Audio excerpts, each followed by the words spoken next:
Hello, ladies and gentlemen. Welcome to episode 397. Oh boy, I'm the clown prince of podcast, hashtag free Britney, Travis Snell, and I'm joined by the man. A few nights ago, we were talking about this, Taylor, about the spelling mistake you made on the GUA, and that was in the video. Did you see that? I did. I got a chuckle out of it. I couldn't read what it said, though. I still don't remember what it was.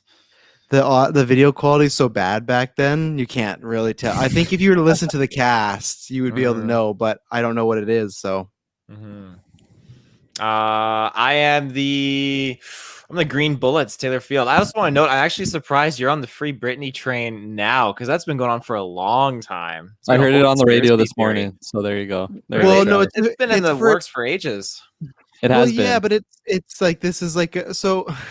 Like a public case coming up, right? Yeah, no, I am Cavill's water boy, Kirklin Patzer.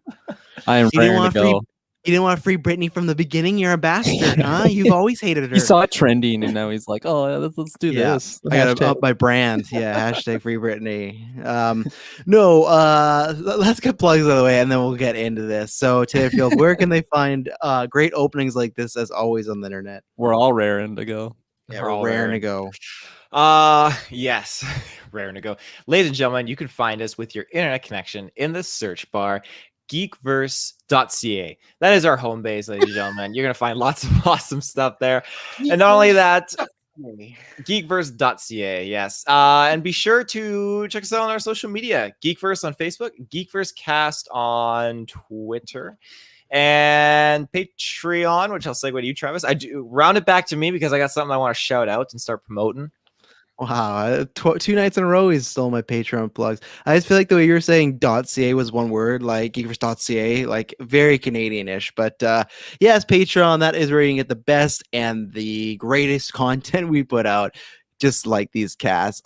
Ad-free, early, exclusive episodes. There's multiple tiers there that help support. As you've noticed, we've done a lot more content recently. So between listening to this podcast and doing the Patreon, that helps us be able to do new gear, pay for a bunch of stuff, create more content, supply us with time to do it. So we thank you very much. Soon, sometime in July, we are going to be recording Spider-Man 2 and 3 commentary tracks. We're going to sit down, and I think we're going to do those back to back. So man, that's going to be a fun day. I'm excited to get back into some Toby here soon, but tons of other fun exclusive stuff up there. So go check that out.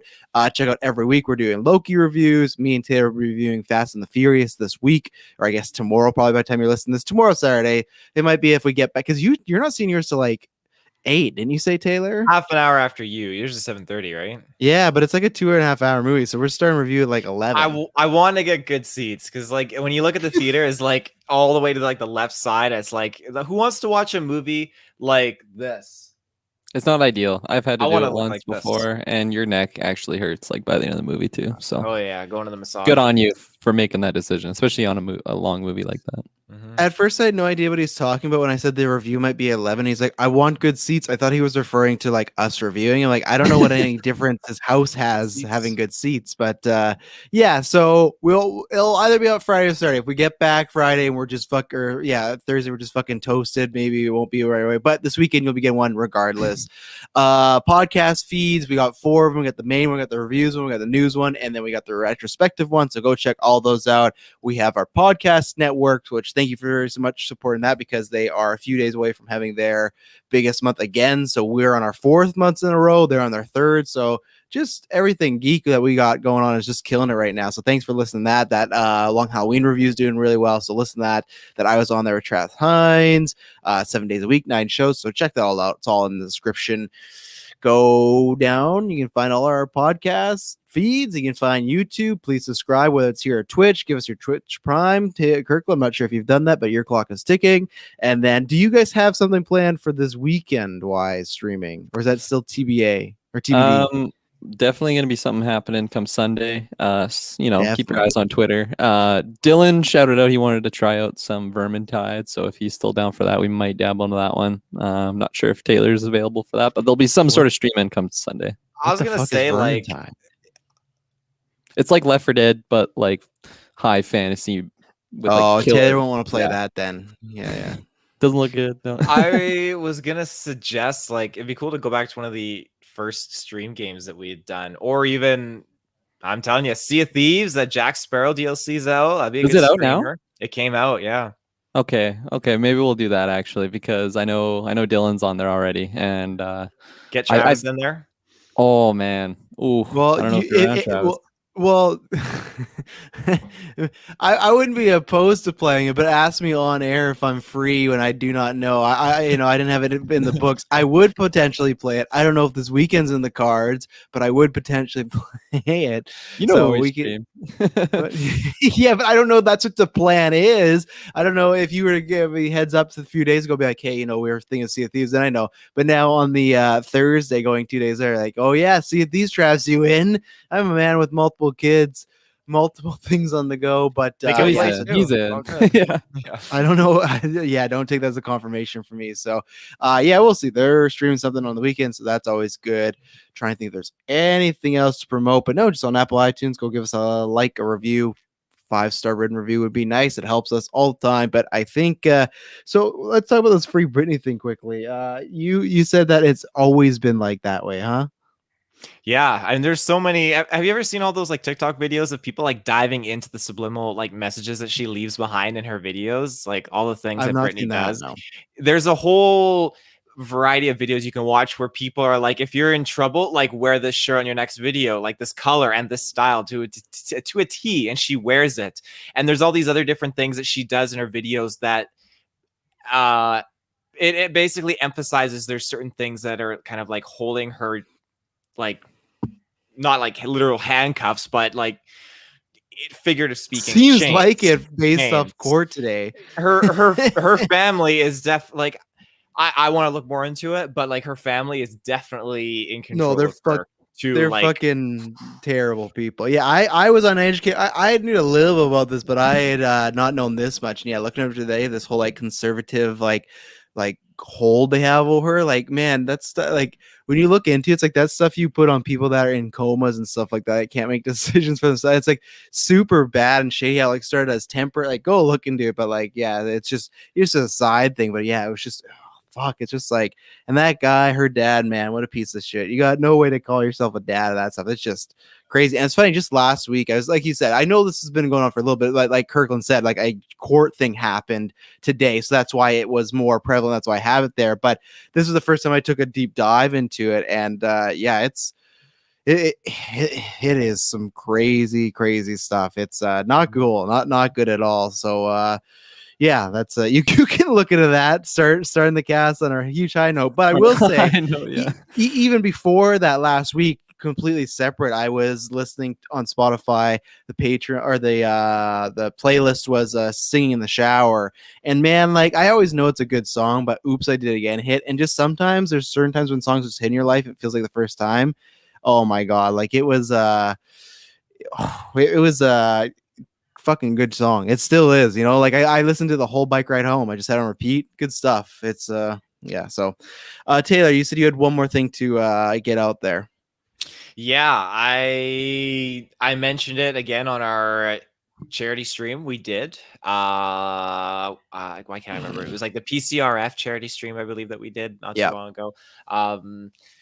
Yeah, basically go do me a favor, personal favor, check out this new podcast show that I have kickstarted with Mr. Rubin. Sorry, Kirklin, you've been kind of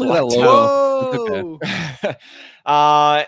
Yeah, so basically in short, Cryptic Clues is his name, and it's going. Oh, there's Kirklin. That's very cryptid. It's trying to match his eye in the magnifier. We've got a prologue episode, and we dropped our first episode out, which is focusing on a little close to home, the Ogopogo, and we're gonna have a second episode out coming soon, and we also have a Patreon exclusive episode that is available on the GeekVerse Patreon and also our Patreon feeds as well. So that's some incentive there. We'll probably put a few exclusives on the GeekVerse Patreon if you're a Patreon follower, just to kind of get your toes wet. And yeah, very nice. Kirklin, look at this camera. See what I'm saying there? Look at that. Holy, look at that flab. That's like one way to just trigger. Oh yeah, it is. But look at this, it's cute. I have my children's footprints on them with paint and everything. It's a cute tank top. I have two of these, and then one's just a regular one. But yeah, so check that out. I did not know it was live yet. Taylor's whole role plan for me, he's like like give me all sorts of different. Oh, let's do this day. Oh, I have this plan, and then it's just all over, like Taylor and the Cryptids. But yeah, Chris Balg in the chat. It just hits you, baby, one more time. I just kept listening to, like, I think there's times where I've heard the song come on a playlist, like, oh, okay, I've heard this before. Like, I'm just not in the mood. But it's just that particular day, I was like, oh my goodness, this is hidden, and it's good. The other person that I listened to S&M hit on a playlist from Rihanna. Oh boy, that is some good stuff. But man, so when I was looking at her discography, the amount of hits that, right, like, just look at her, like, best, like, the amount of hits she has. Yeah, like, you could take it's crazy 2 or 3 of those and someone could make a whole career off those. Like, the amount of stuff that she's done is crazy. Like, there's so many. The longevity too of her career, like, I feel like she's just been like prime for like so long, like well over a decade, you know. And like, I didn't really realize that till I probably did the same thing. I was on Spotify and I just went on her discography, and just like the years of these albums coming out, it's like, holy shit. And they all have like 5 or 6 bangers on them that are all like top 10 Billboard hits. Like, it's crazy. Like, plus she's a goddess who put Mads Mikkelsen in her music video, so you know what, it's pretty good. You should find this song. Bitch Better Have My Money. He's the bitch. Nice. You've never seen it? No, I haven't. We got a one time. Review it? Should I pull it up right now? Not now because we're a little late, but maybe next week we will. He's like tied to a chair and she's like beating him up and everything. Oh yeah, it was so good. And then it was so good because he got the gig and he told his kids and they were freaking out. And he's like, oh, I didn't understand because I don't even know who Rihanna is. So he didn't even know who Rihanna is. He just got this gig. It's so funny. And have you heard the story about him forgetting? I can't remember which director, but there's a famous director or a producer. It was Jerry Bruckheimer, your favorite there, Taylor, with the Pirate series and everything like that. So he was in some Jerry Bruckheimer movie, and he didn't know it was him. So he walked up and he was like, oh, hi, like, I'm Mads Mikkelsen. Like, what do you do here? And he's like, I'm the producer. And then he's like, he's like, we've met before. He's like, oh, I'm sorry. So he felt really embarrassed that like the main producer of the movie, he forgot their name, everything. And then what happened is 2 weeks later, he did the exact same thing. He walked up to him. He's like, hi, I'm Mads. Like, what do you do here? He's like, I'm the producer. We've done this before. And yeah, it's fucking awesome. Mads Mikkelsen is the king. But you know who else is the king? Maybe is Bloodsport, because he's fucking taking down Superman in this newest trailer. Yeah, we got lots of stuff. We're gonna talk about some Suicide Squad trailers. We got a bunch of trailers. 2 in particular, I'm really I'm excited for them all, barring one that has to do with a reptile. But we got that. We're gonna talk about some Flash set photos, and Taylor's gonna rant on some Aliens and Transformers stuff. Perhaps, I'm not sure. Maybe a little tease. But Taylor, I feel like you were maybe the most positive. But even though you weren't that positive, what did you think of this newest trailer? I would assume it's probably the final trailer we're getting for Squad, because Squad's coming out August.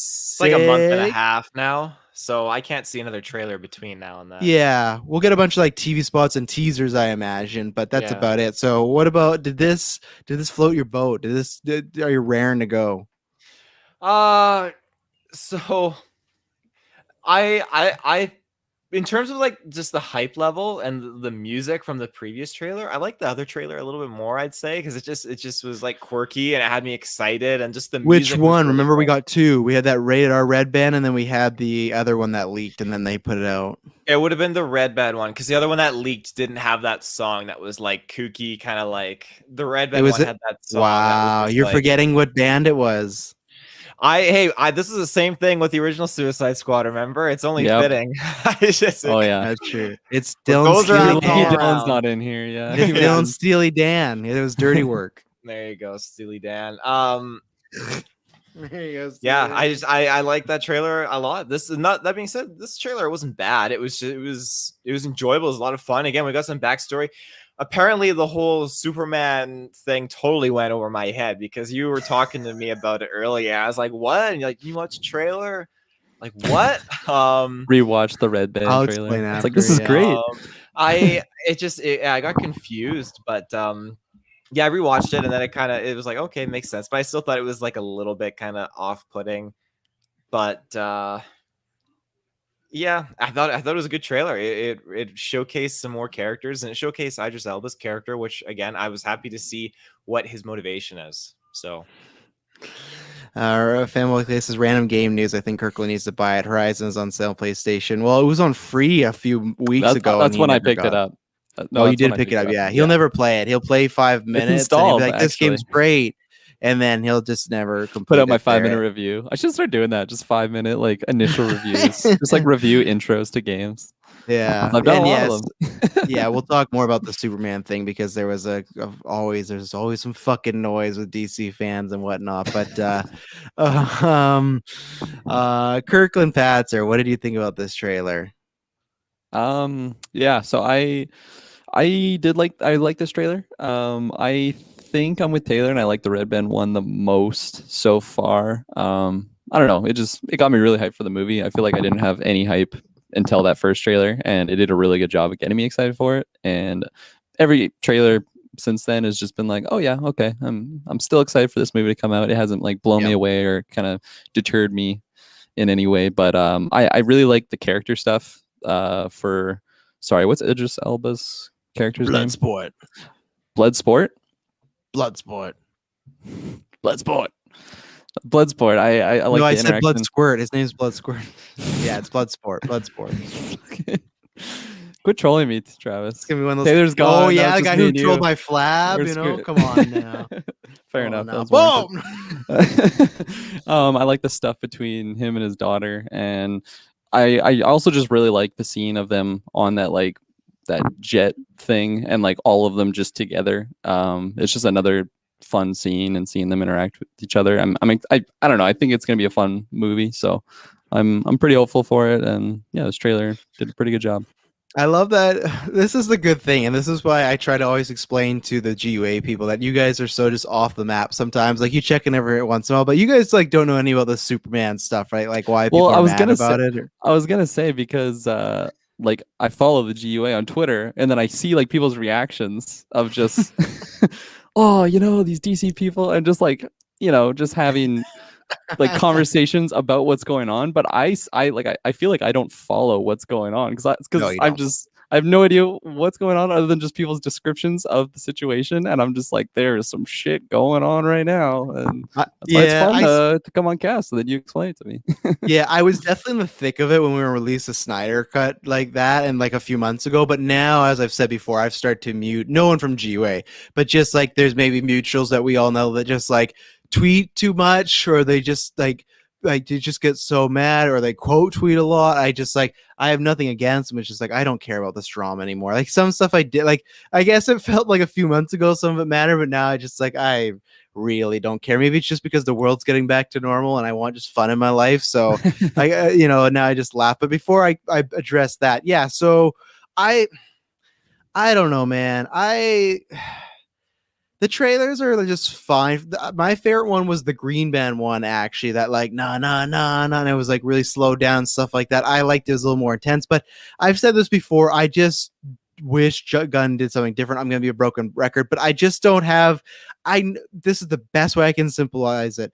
The trailer looks fine. I know I'm gonna like the movie, but I'm not overly excited. If you were to tell me, hey, I'm gonna review this. I might be reviewing this solely, but it's like, hey, if you were to have to miss this one for a week, I'd go, okay, yeah, that's fine, whatever. Like, I think it will be really good. And like saying again for me with James Gunn, he has Guardians, both of them. I think they are both in my top 5 or top 6 for MCU. They're for sure in the top 10, but I love both those, 1 and 2. So it's right in my style, like his other stuff. I just and some of the jokes are very 50-50 for me. Like I did like the, starfish, butthole joke, but then like when Harley says she took the number 2, it's just like, I just feel like it's just so uncreative, but at the same point, people say about Guardians all the time. So I think his movies are always better in context and trailers. Yeah, it showed a little heart because someone said to me like, "Oh, it shows hearts in the first 30 seconds." Yeah, but the trailer's 2 minutes and 20 seconds, so it's literally 21%. I think of like how much heart and stuff's in there, and I just don't know. Like, do I, we got this storyline with Deadshot and his daughter, oh wait, no, it's not Deadshot, it's Bloodsport, because you know what, it's just the exact same fucking character. Like, that's what I don't like. As far as I get that Will Smith was busy, so they couldn't get Deadshot, but they literally are just doing the same story again, and I don't know. I just like I think I like the movie better than I like the trailers. I just don't have that much hype for it right now. So yeah, and then so what happened, what's popped up with the Superman business is the most hardcore, like I won't say the most, but majority of them, and the ones that are all like really whiny. this trailer, because I said to Taylor, I'm like, oh, is Henry Cavill going to be in this movie? He's like, I don't understand. I'm like, well, didn't you watch the trailer? He's like, yeah, I did. I'm like, well, what about Bloodsport? He's like, all I see is some daughter drama and stuff like that. I'm like, oh my God. So then we finally got to the point where he says, which I think is a very creative choice, because legitimately that was one of Bloodsport's either first or one of his first appearances was shooting Superman with a kryptonite bullet. Gunn has literally ripped it out of the comic books, but some people, I would say just the Snyder Bros, really don't like it because it's happening off screen, or it's making their Superman weak, and like our Superman would never do that. It's like, I'm sorry, but he got his ass fucking handed to him in BVS multiple times when Batman just throwing a fucking grenade at him. It's just like that's the whole thing about Superman. He's brains or he's bronze. I won't say just no brains, but like he doesn't have. There you go. Clay says it was his first appearance. So literally, the thing he's known for, the very first thing Bloodsport ever did was shooting him with a kryptonite bullet, and people are getting mad. And there's been lots of good comparisons. People saying like, "Oh, you love how you can kill a Robin off screen, but you do this off screen. It's the end of the world." It's just people that like. I wish they would just say, hey, I'm done watching DC movies. I'm just going to keep watching the Snyder ones, and that's it. Like, I feel like there's lots of these that aren't for you. Now, granted, and I feel like Clay will back me up more on this than you guys, but like, there were some people I didn't like the narrative, and maybe it's because I don't like the trailers of mutuals that we know that said, hey, they didn't like this trailer, and people were like, oh, look, like once Snyder's done with DC, they're done with it, or yeah, they're not done with this franchise. Where if this was Snyder, they'd love it. I know multiple people that they were kind of insinuating like that are excited for Black Adam or the Batman. So there's like generalization on both sides, but this whole Superman thing of him getting in the ICU and that being weak, it's like he didn't die. They didn't kill him off screen. I would understand if this trailer opened up and they said, oh, why is Bloodsport in here? Oh, well, he killed Superman. I would understand then if like that's the way we wrote off Henry Cavill. Yeah. Of like he died off screen to this character we've never met. I would 100% get it and be like, that's actually pretty lame. But he went to the ICU. I'm assuming he's fine. He recovered. It's just I just think even before I knew about the comic thing, because I'm not a big Bloodsport guy, I don't know that much about him. I was like, oh, that's really clever. That's a fun way of like connecting the universe that Zack Snyder created to this movie, but some people were mad about it. But what did you feel, Taylor, about the Superman inclusion? And then I got a follow up about good old Soups potentially. So when I first heard it, like it was just so how casual it was, I guess. Like, and the thing that puts me in shock is just the fact that we've had so much buildup with Superman in these movies and Henry Cavill and what he's capable of. He's literally been resurrected from death, and we've gotten so much, and now it's just sprinkled right in. They're like, he put a bullet in his head and sent him to the ICU or something. I'm just like, really? Like the Man of Steel. Oh, so you're on that camp? But, he is in the camp. It's a kryptonite bullet. I know, That's his but weakness. he was literally stabbed by a kryptonite spear and he was resurrected. I don't know. I feel like after everything, it did. I'm not saying it wouldn't, but after everything that he's did, I'm not going to put myself in the camp because I don't give a flying. Oh, you just did. You're with them now. No. I'm not losing any sleep. At Taylor Field, the Field of Fields, he's with you. I'm gonna go Gerald to bed tonight DC, or whatever your fucking name is, the Mercury. I'm gonna go to bed tonight and sleep like a fucking baby because I don't give a shit about the whole in-depth craziness that these people are. Oh no, I'm cutting this out. I'm taking all these people. Be like, this is the guy to follow. He gave BVS a 9 out of 10. He gave Squad a 10 out of 10. Squad is 10 out of 10. Yeah, he did. These are all true facts. He's been a Snyder sleeper agent ever since day one. Yeah, it's true. As far as this goes, I just thought. Remember, hang on. Remember when he tried to tell us he didn't like Man of Steel, but then we did learn that he owned a steel case of it? He's completely lying. That's a whole sham. I had to get steel case for Man of Steel. It's only fitting. But yeah, and Clay, like to answer your response, I don't have a problem with it being a bullet. I understand it's kryptonite. I'm not fazed by that at all. You did have a problem with the bullet. You just said you're like, this bullet just takes him down. No. It's the fact that they just sprinkle it in like in the intro. Like I know you can say, oh, well, they killed off Robin off screen and it's no big, like everyone's fine with it. It's whatever. And that's totally justified. But for me, it's like, okay, we didn't get Robin in any films. We didn't see any build up with his character. So it's just like, this is how it is. You got to accept it. Whereas with Henry Cavill, I feel like at least if I would have accepted like a flashback of him and then you could throw Cavill in that way of him literally going up and just shooting him. And then it just slams him in jail, like a flashback scene like they did with, again, not like I want it from the original Suicide Squad, but again, they showed flashback scenes of like the criminals doing like their stunts and stuff. And I don't know, I just feel like such a pivotal moment of you literally sending the Man of Steel to the ICU deserves it to be captured on screen, I feel like. But again, that's me. Do I have a problem with them using a kryptonite bullet to take him out? No, because it's kryptonite and that works. And if I didn't know that was how his first appearance was, and if that's the case, then that's totally justified. That works. I learned that now than how I learned before. Yeah, what's worse in your opinion, Taylor? Him getting shot off screen or them cutting his head off in Shazam? I feel like the Shazam one's worse. Yeah, because it's the ultimate. It's like a cock tease, to be honest. It's like, and they didn't even play his theme; they played the Christopher Reeve Superman theme. So, like, I feel like that one's worse. I feel that one's. Kirklin, they should have just used Nick Cage's Man of Steel in that scene. It would have been perfect. Oh yeah, that would have. Everyone would be like, "What the fuck is Nick Cage and Shazam?" Kirkland, do you care about Superman getting shut off screen, being sent to the ICU? Apparently, Taylor's really passionate about this. So yeah, I'm like Taylor. I'm not very passionate about it. No, I honestly don't have a problem like with that being the case. I think if anything, it just goes to show how badass this guy potentially is, Bloodsport. And I'm trying to compare it because I'm not the biggest Superman fan. Like I really like him. Obviously, I'm Cavill's water boy, so I'm a huge fan of Henry Cavill. So I'd love to see him in this, just to see him on screen. But H2O. He doesn't like Gatorade, just pure water. Yeah. But like I'm trying to compare it to a character that I have a lot of attachment to, and trying to picture if they had him just like killed off screen, not his movie, but just like a side movie. Okay, so we get the first trailer for be careful what you're pitching here. Yeah, hang on. I'm trying to think of the right scenario here. So we get the first trailer for Fantastic Four, and they say that Spider-Man was shot off screen. He went sent to the ICU. He's not dead, but he was sent to the ICU. Would you have a problem with that? Who's shooting him? New Goblin. New Goblin? Yeah, New Goblin shot him. Played by Dave Franco, not James Franco. And then in this scenario, I mean, we're assuming Henry Cavill's not in this movie, I guess. I don't know. I guess there's some speculation to that. Well, so here's the thing that I'll bring up now, because maybe this will help your answer. So I had to bring up the question of, like the topic, will he be in this movie? And then Taylor made a really small Henry Cavill on our thumbnail, but that's fine.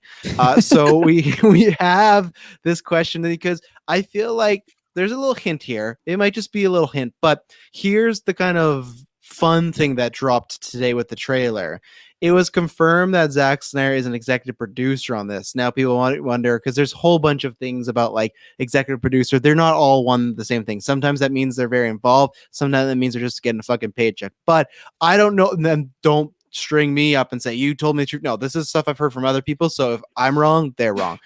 It is said that how his executive producer works in the DCU is he gets that credit if there is a character that he casted that's in the film. So he got one with Squad, he got one with Aquaman, he got one with Wonder Woman. He did not get one with Birds of Prey because he didn't cast anybody in that, like Harley, Jared Leto's Joker, who wasn't in it, but like still no one he cast. So my question is, they're hinting about Superman, and Zack Snyder does have an executive producer. Now, could this just be a fucking scene of Jeremy Irons as Alfred jerking off in the parking lot? Sure. Like, just like Matt Reeves. So. Yeah. But like, there is an executive producer, so that means somebody's in this movie. So I don't think it's out of the realm of possibility. I would love the scenario where they are fighting this kaiju, right? Starro, like, and Taylor's gonna be really excited for that. But like, if there's one where it looks like they're gonna lose and Superman comes in to save the day, and like there's a stare down between him and Bloodsport, and Superman just like, I don't know, fucking knocks him out and just like flies away, like just as like a little revenge. I think there could be lots of fun. I don't know. Here's the thing too. I actually think you could do the Superman and the look of Henry Cavill. People are gonna hate this, but it'd be like Shazam, where you don't have to see his face. Like it's him from a distance fighting the big. Like think about it. Yeah. The kaiju's so big from a distance, you could just see the cape and the suit. You could totally do that. Yeah, and maybe he throws something at Bloodsport. Like I think it would be funny. His face too, if they wanted. I mean, they're good at yeah, that. it went so good in Justice League. So I think that like there is a chance that you could. I think it'd be really comedic if they did like a stare down with him and Bloodsport, and he got his one-uppance of like doing something or putting him back in jail. I don't know, but what do you think? Does that help your answer at all? And do you actually think it's possible we will see Henry Cavill in this movie? I'm so if it helps my decision for your example you gave, I feel like I'm still in the same camp of just being like, I'm okay with it. Like I'd love to see Henry Cavill. But at the same time, I'm not going to lose sleep over it. Unlike Taylor Field, Mr. Green Bullets over here. But oh yeah, he's probably one of those, like, you know, these accounts that do get really worked up, and they're probably like the Snyder Cult. That's probably one of his like burner runs. You are Mercury. That's who you are. Yeah, you cracked the case.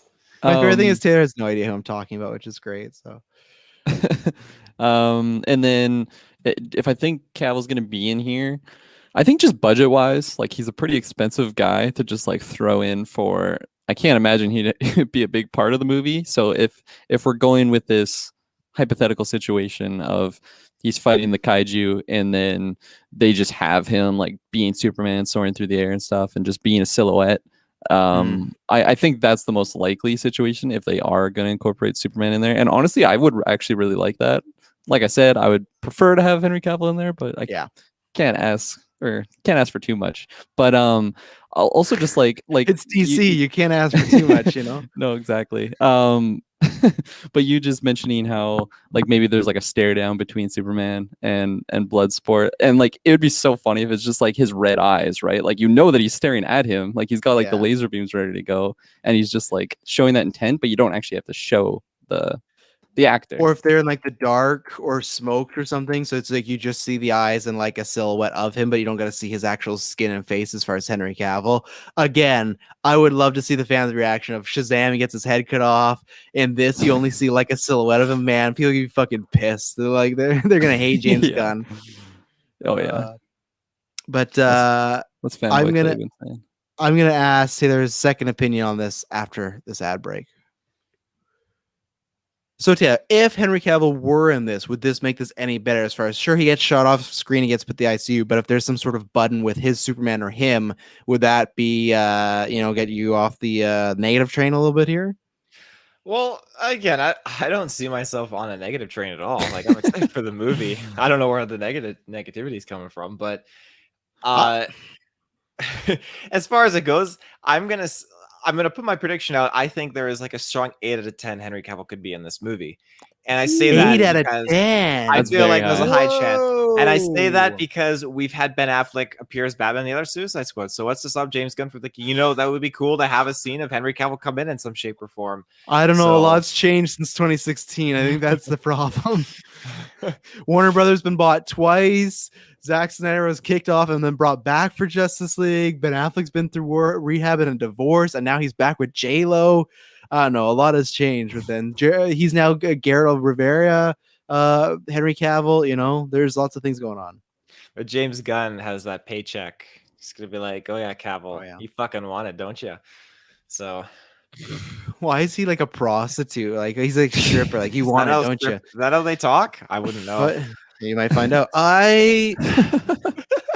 But the stripper, not the prostitute. Don't worry, people. So do I think a Henry Cavill appearance is possible? Like him filming new footage?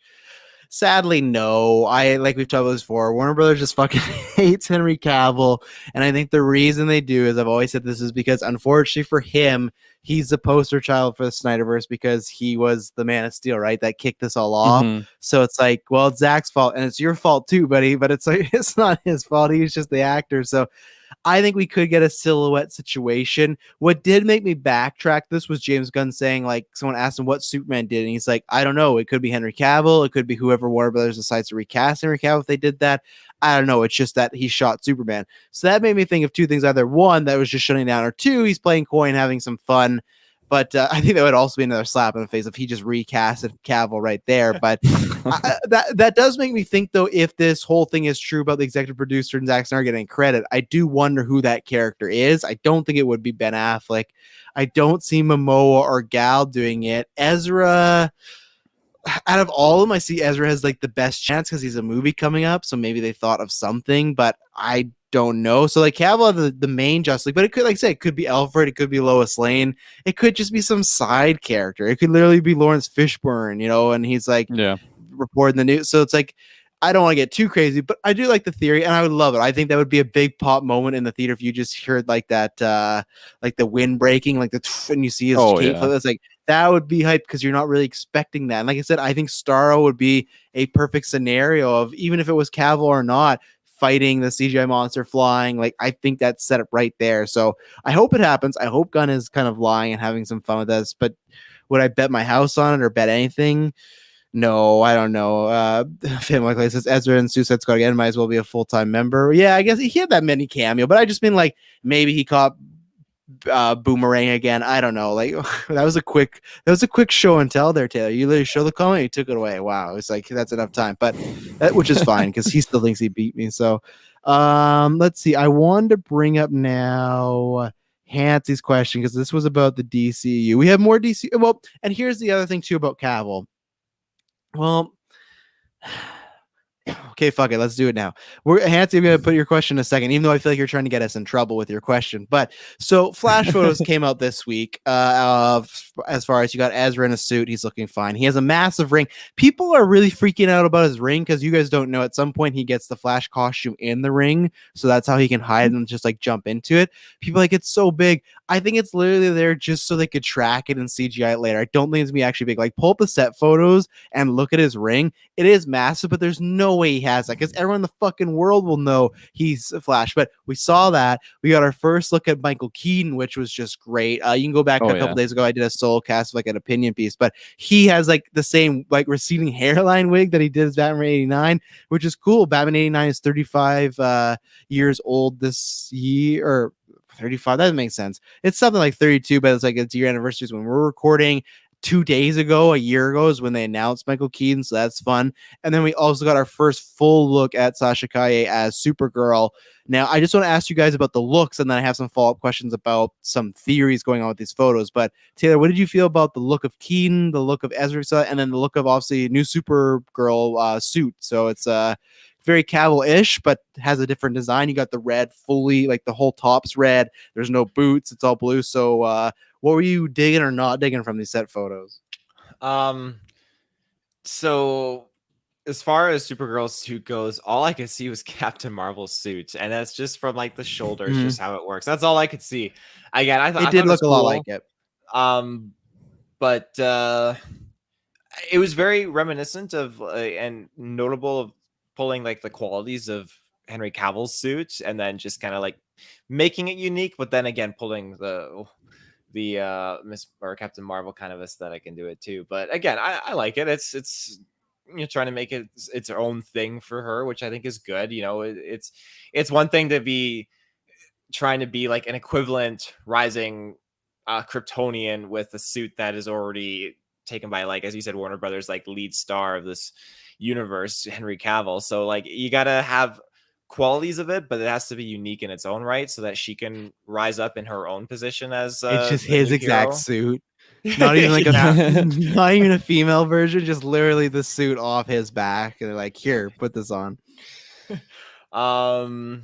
Keaton. What about Keaton? Also, we didn't see much. We didn't see the bat suit, but like I feel like the wig was a perfect choice. I feel like he's looking sly.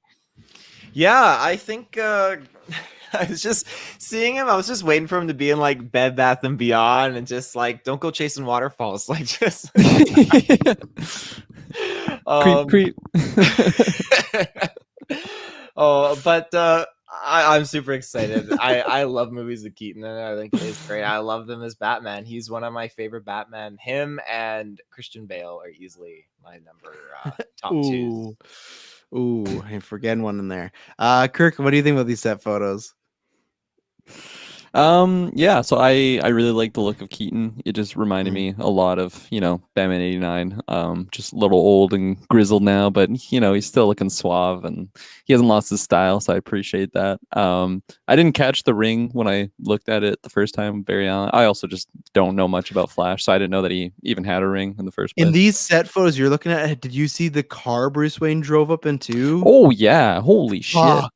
I don't give a shit about cars, zero. This was the first car in my life I saw. First time in my life I saw a car and I was like, I fucking want that car. Like, I don't know what it is, but oh my God. Like, now I know how people feel about cars. I never give a shit about them. I was like, that looks like very kind of like what Batman 89 are almost, I know people are going to say this all the time, but like Batman Beyond Bruce would be driving. Like, it looks like cool and sexy, but very like distinguished and like older. Like, it would fit his, like, it just was like, man, that thing looks fire. That was so good. Oh, 100%. Like it's modern day, but it still has that look of like a, I don't know, like a nice Vintage. like 40s or 50s vintage vehicle, totally. And I love seeing Bruce Wayne just like rock out these vehicles. Obviously, we saw it with Christian Bale. I think he was riding like a Lamborghini. He was riding a bunch of vehicles, and then Affleck, he had a really nice car in I think it was just BVS, right? No, and Just League 2, he got and he had that obnoxious music scene too, and he does the "I'm rich" and he has like the doors. Oh, that go right, open. Yeah, right, yeah. So So he had some nice yeah. cars. It's a Mercedes Maybach.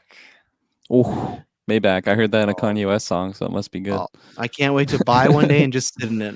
No, not drive. Just sit. I didn't even know that this was actually like I never saw that image with it, but it honestly looks like a really good like successor of a car that Keaton would use in like the Tim Burton universe. Yeah. 100%.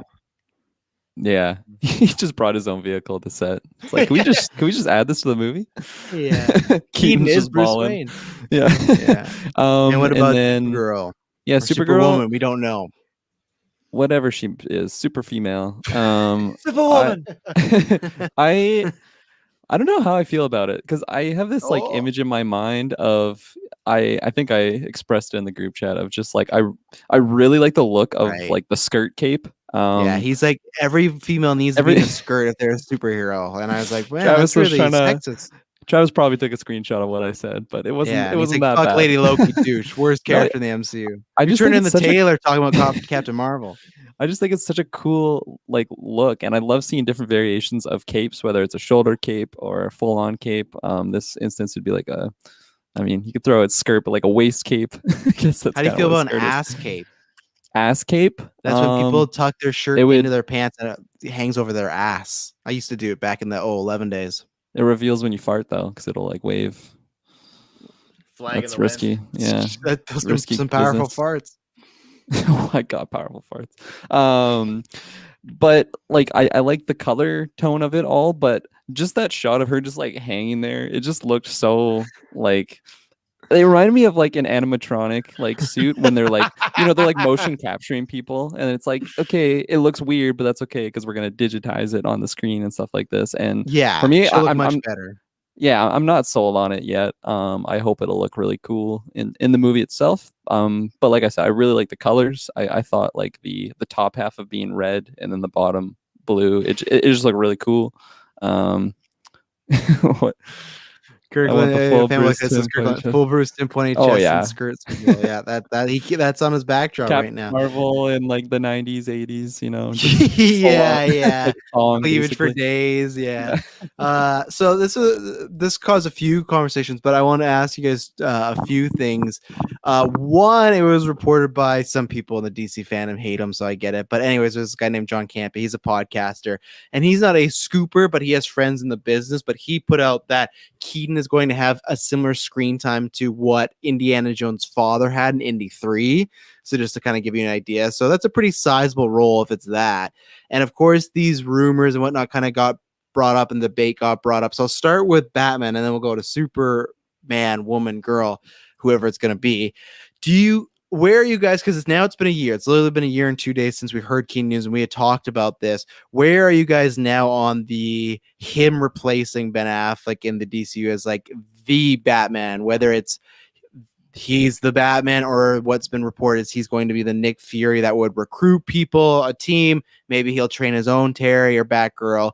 Taylor, where are you this a year later? Because we know Ben Affleck's in this. He hasn't filmed anything yet, I assume. But how do you feel now? Because there are some people saying that this photo, the set photo was in the DCU, kind of confirming that Keaton's gonna they're gonna either erase Affleck or there's just gonna be a swap. I don't know what they're gonna do, but how do you feel about this getting closer to the film? So again, getting into multiverses and stuff, I feel like Loki has paved the way for me for this. So I'm very much happy with this kind of direction. DC is getting into it now. That's great. Good for them. I think that them having Michael Keaton as like your leading Batman, recruiting different other Batmen from other universes, which is just unfathomably awesome. I think there's a lot of potential when you do timeline stuff and alternate variants of these characters. And again, you have a I'm curious to know your thoughts, Kirkland, because with Loki, well, I mean, go check out a review. But in terms of this, are you going to find it problematic having Michael Keaton's Batman be very different from his equivalent being Ben Affleck's Batman? Because you want like the spitting kind of like samesies. It's a strange way you worded that question too. I'll just shout that out. I didn't want to spoil Loki or anything. Well, what are you showing off? You gotta check the GV Discord later on. Okay. I mean, in this instance, like you're saying, Michael Keaton is like coming from a different universe. Like we don't know the situation if he would like if the DCU stays the exact way and Michael Keaton just switches place him. I think what would happen is they would meld a bunch of timelines together, and we don't know if that means everyone would have the same memory. It would be like Days of Future Past, where it's like a new future. If it's like, hey, Michael Keaton is like older Ben Affleck, which I don't think they do. We don't know. That's just currently some people have reported that that's the route they're going. Is like I said, that's why we're gonna have to watch the movie to find out. But Michael, by the time we end the DCU in the Flash movie, Michael Keaton will be the Batman, whatever that means. Whether that it means he's a Nick Fury or he's the guy. This is so a few people again were stressing that this is Affleck's last movie. Like it's designed to be his send off. Yeah. So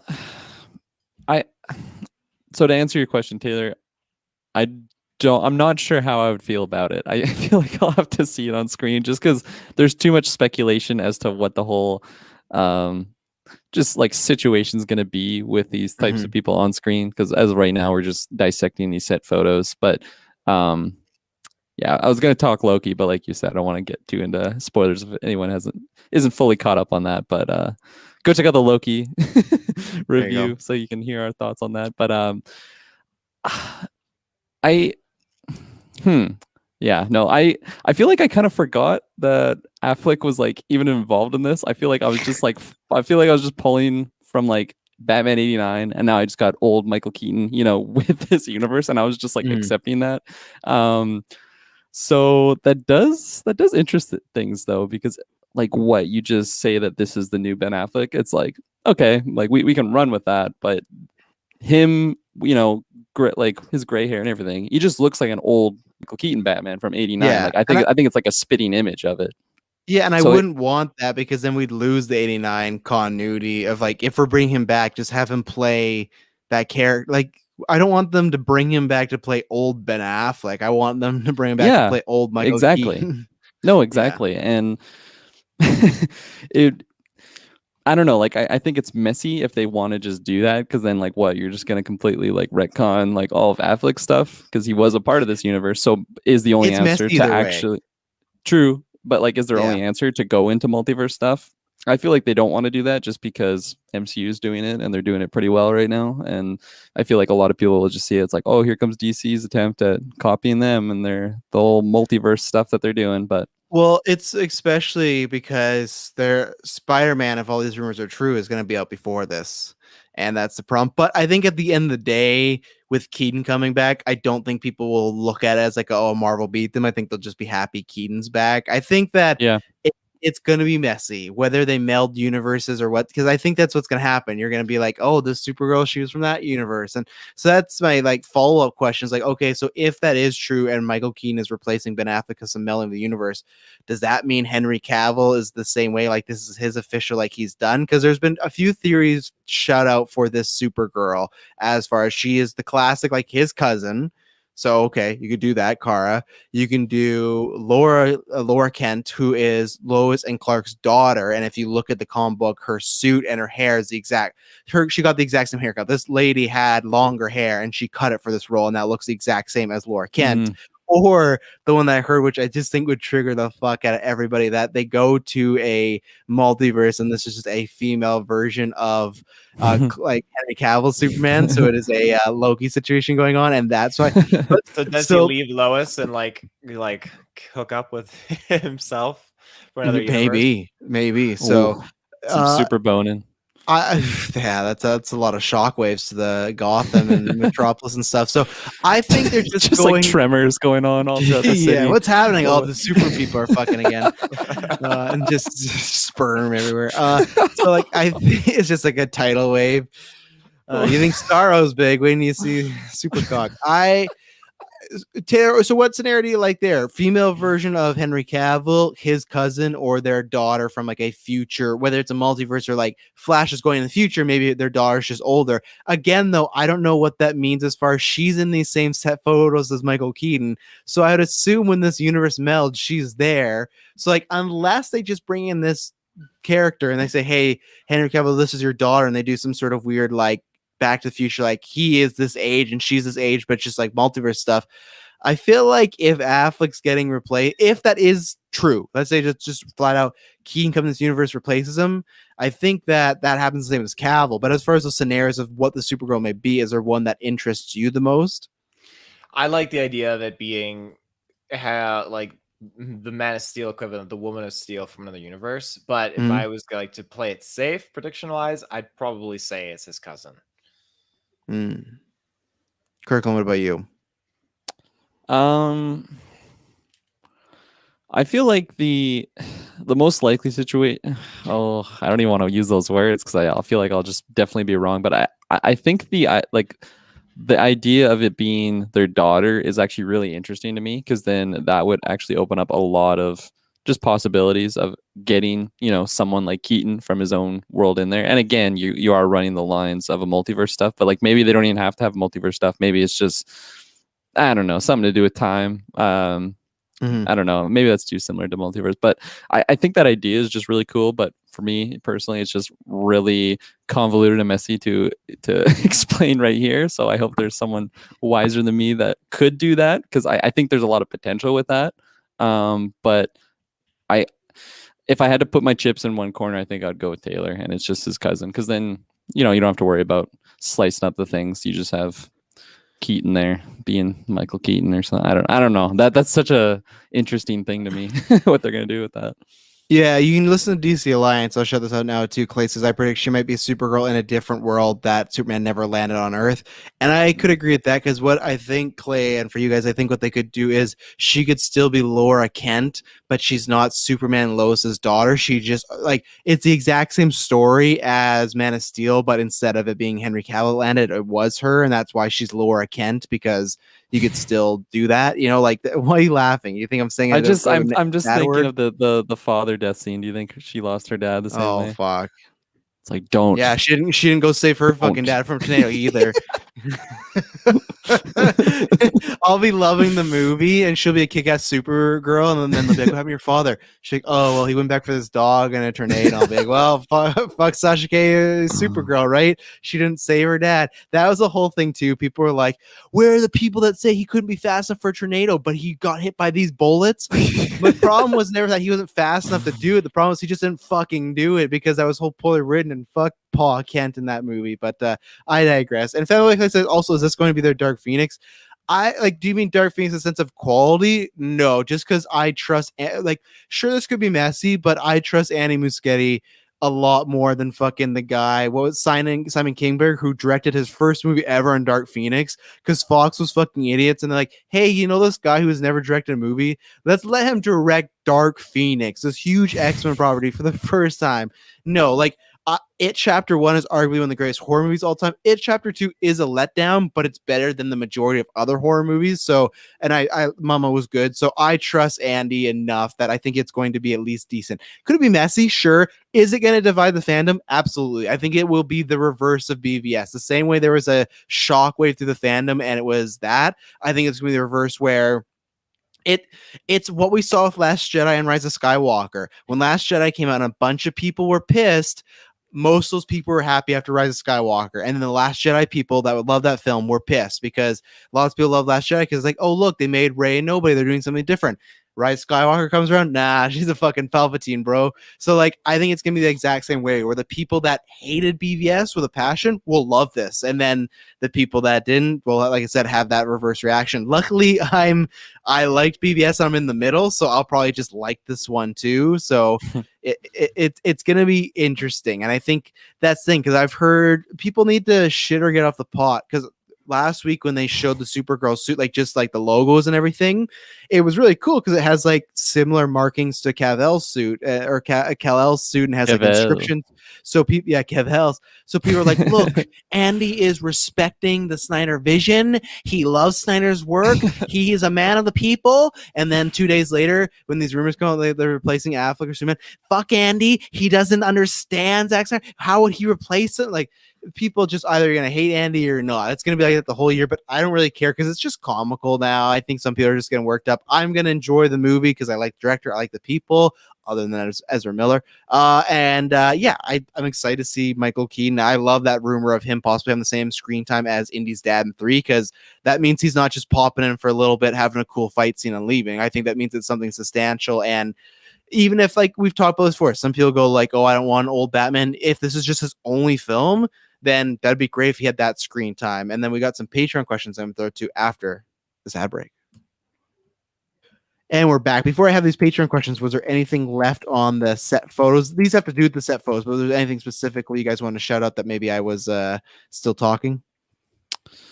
Let's take a quick glance here. I don't think so. I think I'm just like overall just really excited to see like 2 types of Batman on screen, because I haven't seen that other than Batman Beyond, like the animated series. Yeah, so I think it's just really exciting because it's something new. But I think I'm just really excited to see like their dialogue on screen together, and just how like they the interact. Batman together. Yeah, exactly. I don't know if that's for sure gonna happen though.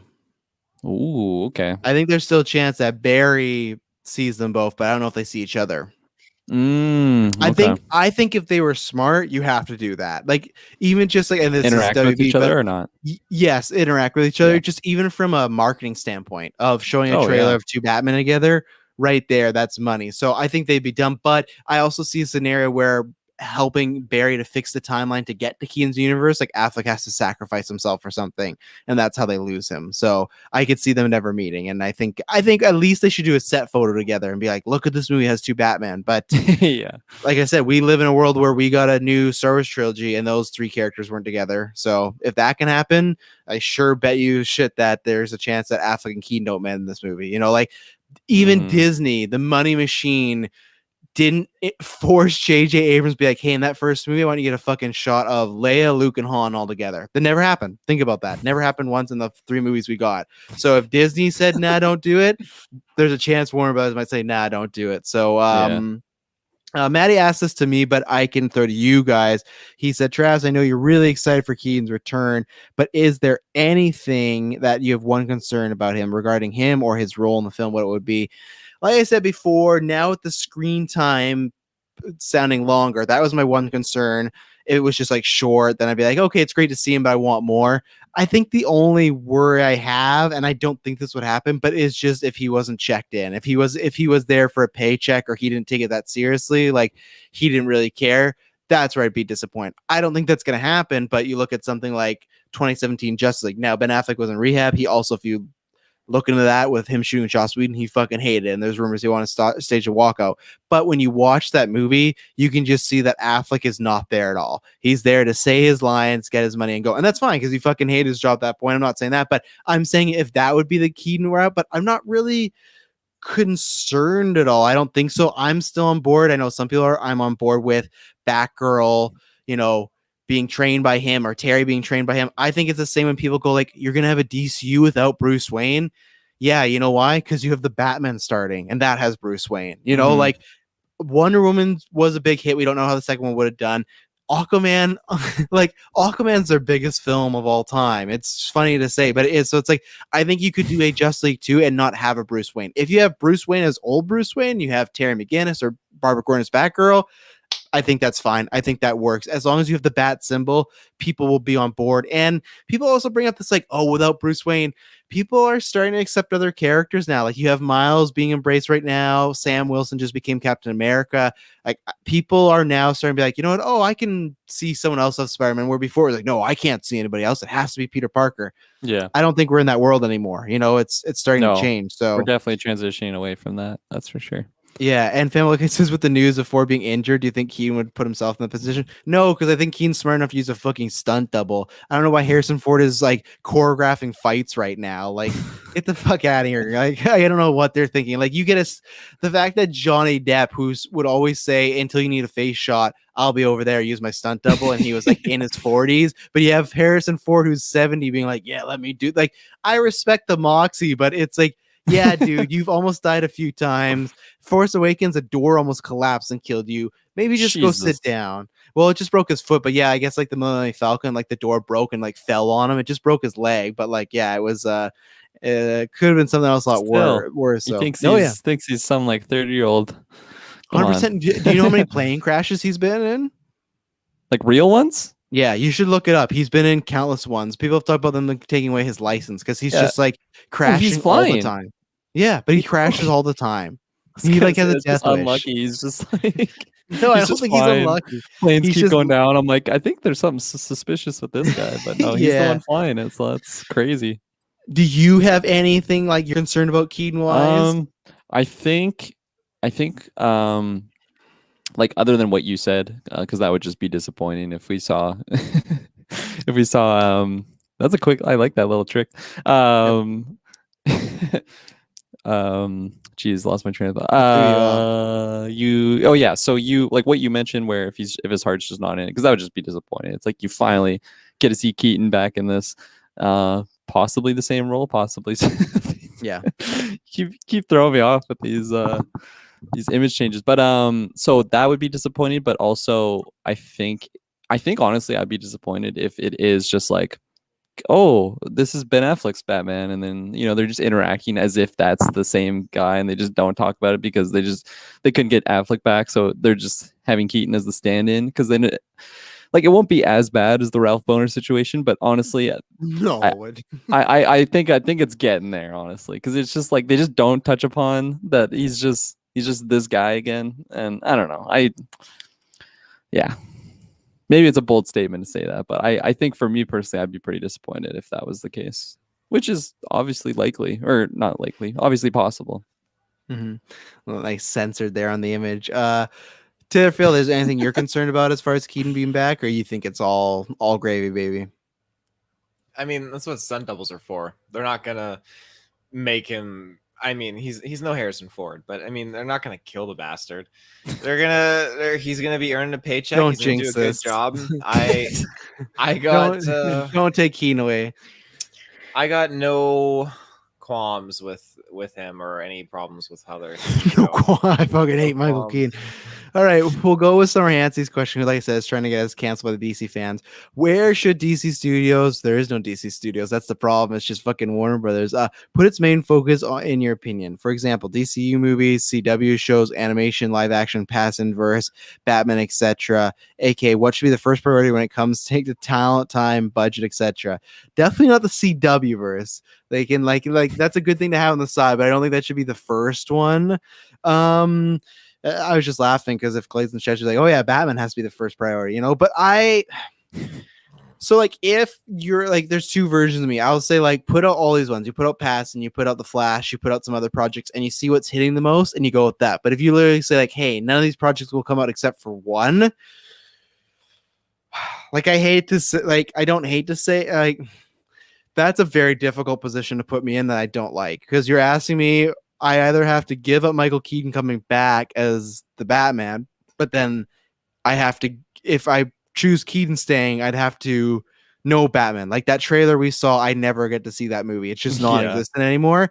And this is where people might be surprised, but as much as nostalgic as I am, I would take the Batman with Passing, because I think that has down the line. And the reason I'm taking that is because I would like DC to either be, hey, we're just doing one-offs, Actually, I don't want that. I just want a clear plan of being like, we're going to do one-off movies. We're going to do connected universe movies, but we're going to distinctly, the same way Todd Phillips was like, you need a black label. You need that. The same way Marvel Studios has Marvel Studios comes up, you need a DC logo that is for, these are the DC films all in one umbrella, and then a DC logo for, hey, these are just one-offs. This is Joker. This is Batman. This is whatever it may be. So, but if you ask me, I would say the Batman, and you start fresh.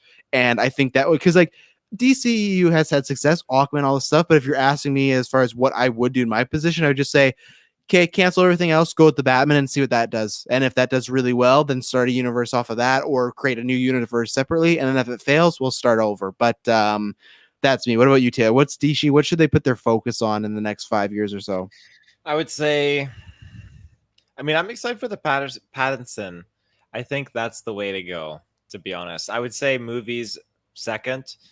CW, I think I tried watching one show on there, which was not Archer. What of it? Quill, or what's his Arrow? That's the one. Professor Quill. Archer Quill coming to CW this fall.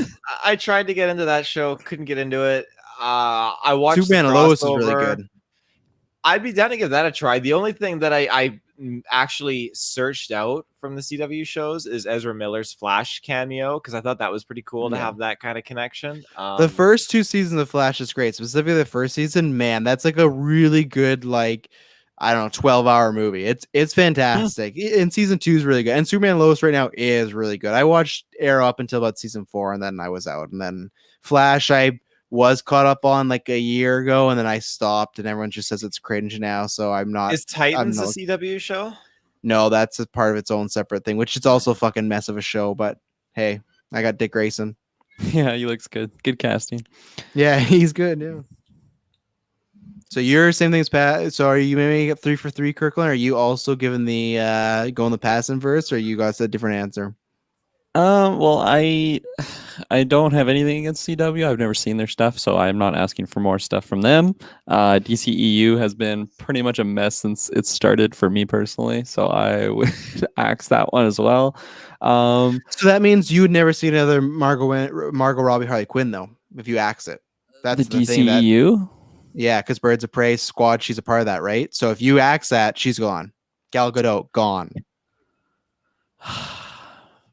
And I'm not just Superman's erasing dad gone again. Yeah, I mean, like at this point, I know Cavill's not coming back because Warner Brothers hates him. So I feel honestly, I would just swallow the pill that I'm not going to get any more Margot. I'm not going to get any more Gal, because I really liked what I got from them, and I feel like that's enough. Whereas if we're talking about like Pattinson, like that has just got me so excited because it's something very new, very just something I haven't seen before. So I think that's just too exciting not to pass up. But I will say, I feel like if I started seeing like sidebar here, when is the DC like streaming app coming? Like, is that a thing, or is that just it's been out for a few in years. America, right? Yeah, but then it got all the video product got taken off of it and put on HBO Max. It was not a good app. It didn't do well. So now it's just a comic app, but we don't have it. Yeah. Okay. So I feel like there could be like some fun potential if they like put a lot of investment of like animation stuff in there. Again, that's a lot of just nostalgia for me because I just really loved watching like Batman Beyond. That's all on there on HBO Max. They have every single like movie, TV show you could imagine. Yeah. So I feel like if you have a TV show that's animation, for some reason you can just get like more wacky because it's just like it is expensive and takes a lot of like talent to do it, but I still feel like it's cheaper than like casting all these people, getting all these 100%. People on set to shoot all these things, and you can just do wacky things like that.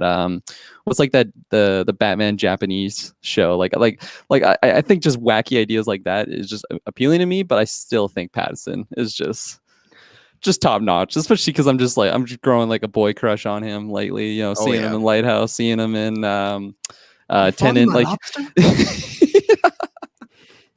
Yeah, If the question was, do I need more Lighthouse cinematic universe? Yes, I need some more of that. Yeah, plus like it's tough, right? Because like I've said this before, I could make a case that Margot Robbie as Harley Quinn is the greatest comic book casting. The reason I say that is because you have people like Downey and Reynolds who are just playing themselves lots and they're acting really well. Margot Robbie's nothing like Harley Quinn, so she's doing this great performance. But there's gonna become like I want as much as possible. Though there is gonna come a time in our lives where she won't play Harley Quinn. But the good thing is I know there's lots of great actresses that will do the role justice. Now, I could always be on my little rocker, the same with Christopher Reeves fans, and be like, oh, it's not no Margot Robbie.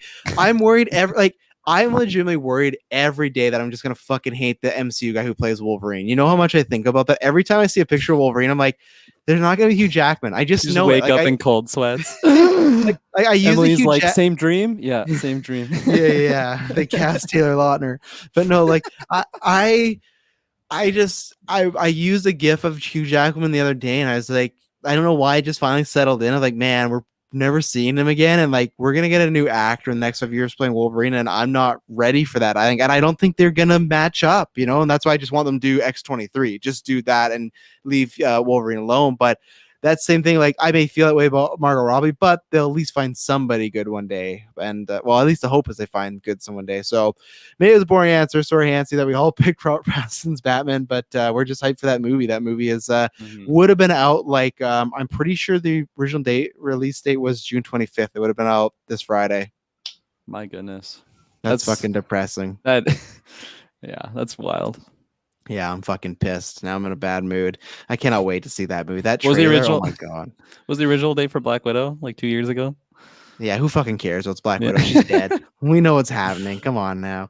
There's no zipper mouth in that movie. So let's talk about some trailers. We got some good stuff. Taylor, I'm gonna let you pick. What do you want to start first? We got Snake Eyes, we got Candyman, we got Sexy Beast, and we got Karen. What do you want to talk about first? I want to start with Karen.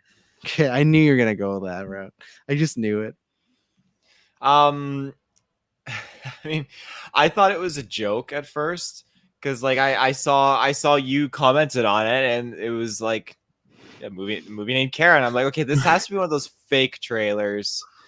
Go ahead. 1 second. In Kirklin's video, the way he's sitting, the shadow sometimes looks like a bear, and it looks like a bear's like filming something. Like the one closest to him is like you see the ears, and then there's the nose, and it looks like he's holding a big camera.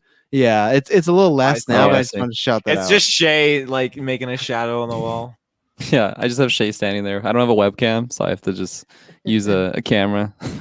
So if it starts getting shaky, yeah. You thought it was a joke trailer at first. Yeah, I really, really did. Like you commented on it, and you said like your P's and Q's about it, and again, I just thought it was. I thought it was fake. It's just even when I was watching it, it seems so surreal. Like this just seems like one of those like stage trailers, like the one that we pranked Kirklin and Tyler with about the Venom trailer. It just seems like something is off with it. But no, sure enough, something's off with it. Something's off. This is a real movie, and like I know we talked about how it's very much hitting the head of the nail head on with about how it addresses racism. Like it's very, very, very blunt about how it addresses racism. Yeah, you know what? Yeah, I'm totally okay with movies diving into racism, creating awareness. I think it's very important, especially in this time where people are kind of waking up. Now, again, the movie I think it's doing that, but it's riding off of Karen, just the name. And I know Karen's become like a meme. So when I'm watching this trailer, I'm kind of laughing when I feel like I shouldn't be. And it's just her mannerisms, how she's acting. But again, like they're addressing real things. There are women like this, and they happen to be named Karen. It's a real thing. And they sometimes do have racist connections to police forces, like that they can like summon to their I don't know what you want to call it, but it was a very off-putting trailer, and I don't know what's gonna come out of it, but I'm like intrigued to watch it. I watched a lot of Karen things on the internet, and I was just like curiosity, like I went to Google like for images for the thumbnail. So I typed in Karen on Google Images. There's like 5 million different Karen women on Google Images. There's a lot of women named Karen. Mm-hmm. I will pull it up right now so you can see it. Yeah, you can share your screen. So here's the thing. I agree to, yeah, it's covering a good topic, something that needs to be discussed. But that does not make said piece of art automatically good if you are doing one thing. And at least seeing this movie gave me confidence that in the next year when we do start filming our GeekVerse movie, I go, well, I know I can make a better movie than this, in my opinion. Because, man, here's the thing, and this is what Taylor's talking about with the Karen. Yeah, they're covering like racial topics, but the problem is they're using it as like in this trailer as like a gimmick, as like a this is why you should watch it because like it's relevant and there's some it's about to share a screen with us. Like there's some stuff in here that's happening in the real world. So oh my god, that is a lot of Karens. Yeah. Wow. And like, but the thing is, like, yeah, the racism and like you said, using Karen, like the meaning, the name, it kind of undercuts the seriousness of this, and that's the problem where I think it's unless this was specifically a spoof movie, it's making it seem like, oh yeah, this is a not a joking talk. Like I said, the bottom line is, I guess I can't put any better than what I said before. They're using it as a gimmick just to get people in the door, to get some hot talk and whatnot, which we'll get into it. But you look at something like Candyman, that trailer is using race, but that looks like in a way that makes sense for the actual plot and it's going to have something to say, where this is just, it seems like it's someone yelling like, hey, look at me, stare at my glasses, don't stare at my glasses, you know, like that's what it's looking like. Get these off the screen, get these vegetable Karens on the screen. But like, do I want to watch it? Yes and no. Yes, for like the terribleness of it, but no, because like, do I want to support this thing? No, not really. But like, maybe this is the movie I would find off, as Heinz would say, out the back of the truck. But yeah, this just looked like when they had that moment, like it with like there was the girl in the kitchen. She's like, oh, "Look at you slaving away," and I was like, "Oh god!" Yeah. Like, yeah, that was just like that's when I tipped off. Like, okay, you're just like it just seems like a con artist, you know, like they're just there to make a quick buck, and they're making serious issue. They're making light of serious issues, in my opinion, with this trailer. But it's something that I didn't want to talk about because it's just one of those, like, yeah, like Taylor said, when you're watching, you're like, fuck, like someone made this is real. Like it feels like one of those fake Tropic Thunder trailers, you know, like no, like this is the movies actors make that are insensitive and they don't understand. Luckily there's no big names in here, so that's why I do think it was just somebody looking to make a name for themselves, looking to make a movie. And like Taylor said, they're using the Karen name to get a buzz. Even if it wasn't about race, they could have made this Karen movie about like the bitch, like, I'm gonna talk to your manager, a horror movie. I wish they did that. I wish they steered away from the race stuff and went full, like you could have like a little bit of it there, but the seriousness of it, like if they went full like parody or kind of not spoof, but just like commenting on Karen, having fun with that, that's the movie I think you could make and still be a gimmick. But once you start introducing like these serious race issues, you go, now you're starting to feel like a little offensive, in my opinion. But it's definitely gonna be the talk of the town when it comes out. Kirklin, is this a day one for you?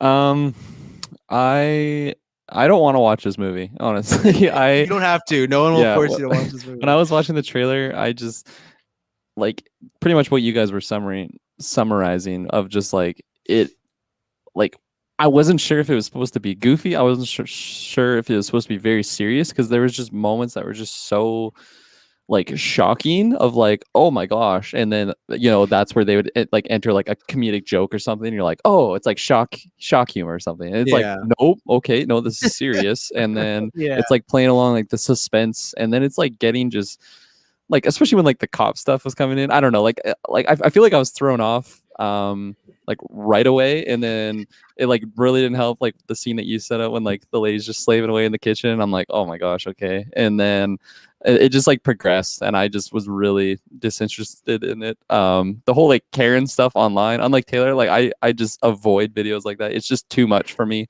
I don't know, maybe it's just naive of me, but I'm just like, I just push that away. I only have so much bandwidth in my mind, so I'm just gonna keep that out of there. And why do you think I banned Pokemon from the chat? You just gotta do it sometimes, you know? You can't have bandwidth for everything.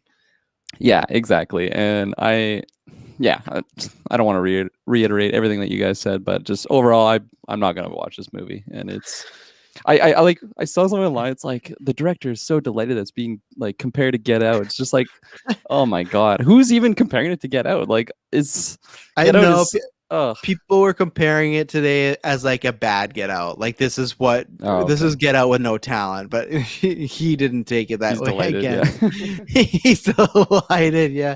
Taylor, you remember early on in COVID, those like weird, gross Karen videos of people that wouldn't be allowed in because they wouldn't put on masks, so they'd be like licking the glass windows and stuff like that. Those people are fucking insane, and I'm sorry, they should all be put in jail. I don't care. They should not be on this. Put in somewhere. Yeah, like holy fuck, they're weird. But yeah, let's talk. I'll say which one to talk about next after this ad break.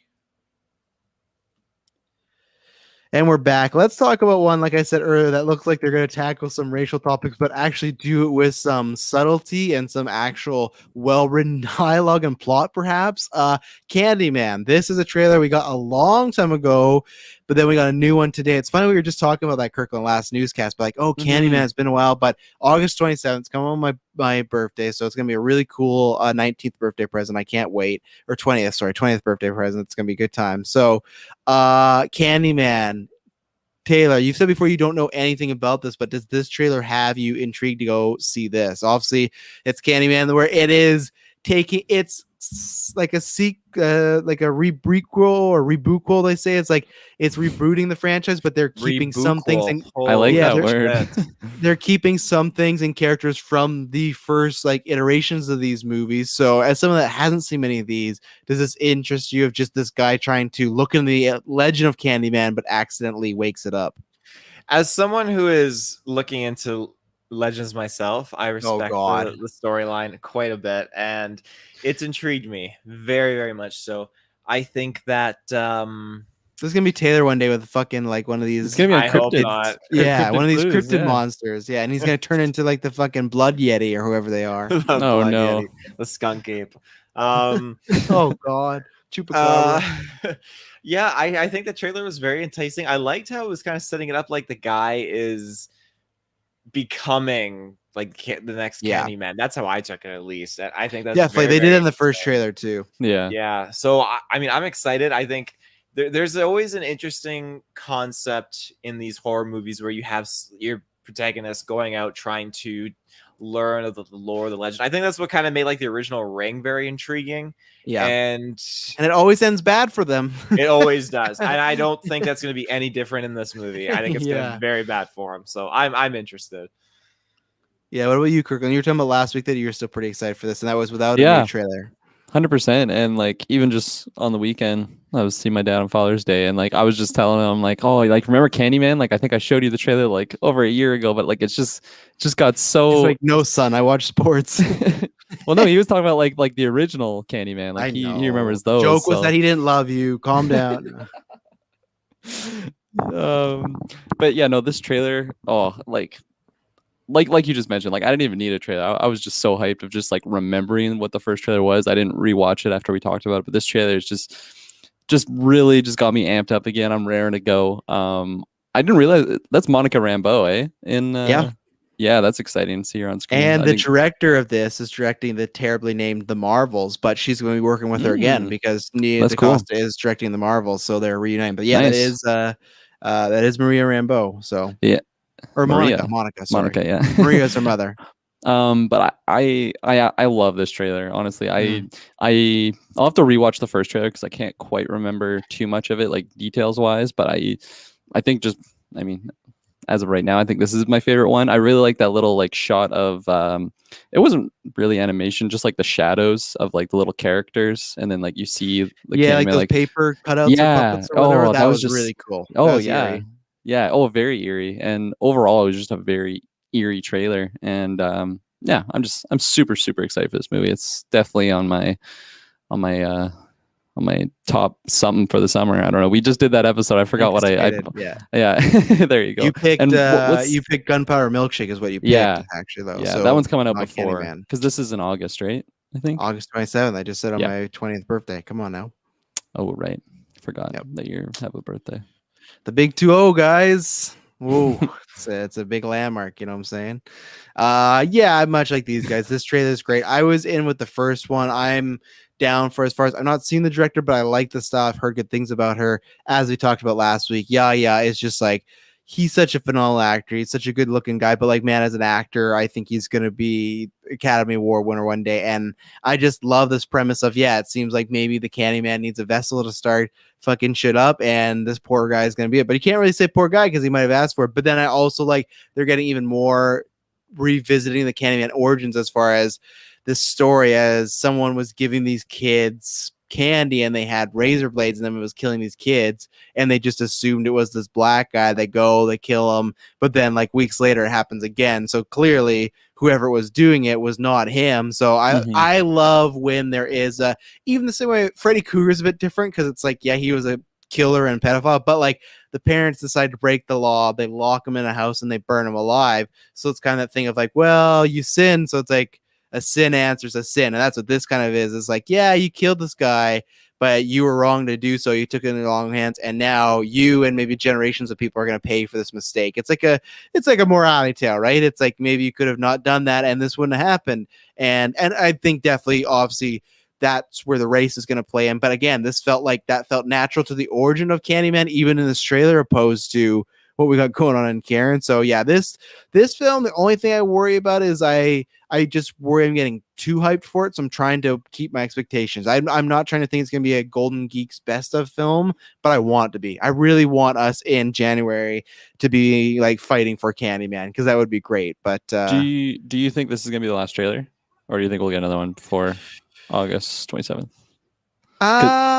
Because I think we might get one more, but one more shorter one. But because I was gonna say, like, I feel like I don't even want to see anything more. I just want to jump into the theater and just experience it. I don't know what. Do you know what he's referring to? Is that like the movie Holes? I don't know what that. No idea, Clay. That's a swing and a miss over here. But it's not like the movie Holes. It's fucking Snake Eyes. Snake Eyes. I'll start. I have nothing to say. This looks very generic. I want to be sold on G.I. Joe. I don't even like G.I. Joe that much, but I just want to be like on the hype train. And it didn't look bad, but it just looked like in a summer that we're already very busy. I was like, you know what?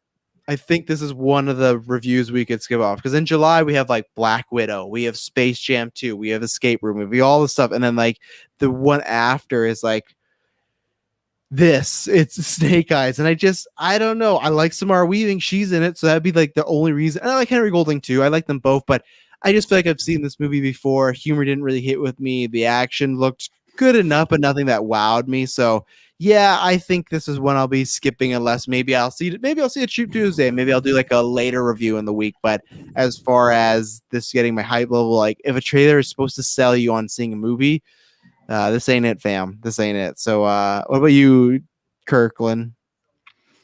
So I feel like I'm kind of in the same spot, maybe a little bit lesser, actually, after this trailer. Not that it was like a bad trailer, because I like what I saw, like visually, just like the locations. There was a couple fun fight scenes that just reminded me of like, I don't know, like maybe like a Mortal Kombat map. It's like fight, and then like that's just where there are, because it's just like I don't know. I think it's going to be a movie that hopefully isn't trying to take itself too seriously, and it's just about the action and just a fun time, not like getting too deep and serious and stuff like that. Because I think it would fail if they tried to go that route. But overall, I'm kind of where I was. Maybe a little bit like a notch down actually from that first trailer, because I feel like when I saw the first trailer, it was just like, oh, okay, it's just like ninjas, badass, G.I. Joe name on there. I'm not too like well read on G.I. Joe, so I couldn't quite remember that he just didn't talk. So I feel like I wasn't really attached to that whole aspect, because I know a lot of people were see the mask online. once in this trailer too.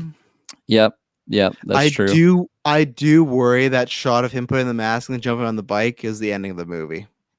I don't think you're gonna be wrong, honestly. Yeah, it's like I think I remember there's 2 times they did that. There's another one that I remember with Tomb Raider. I was like, when they did that "I'll take 2" moment, I was like, oh fuck, that's the end of the movie right there. And it was, and I feel like that was just a moment where, because these fucking movies always do that don't want to fully embrace it. They like, oh yeah, we're gonna give them stuff and you'll see it in the next movie, and that's what I feel like is gonna happen.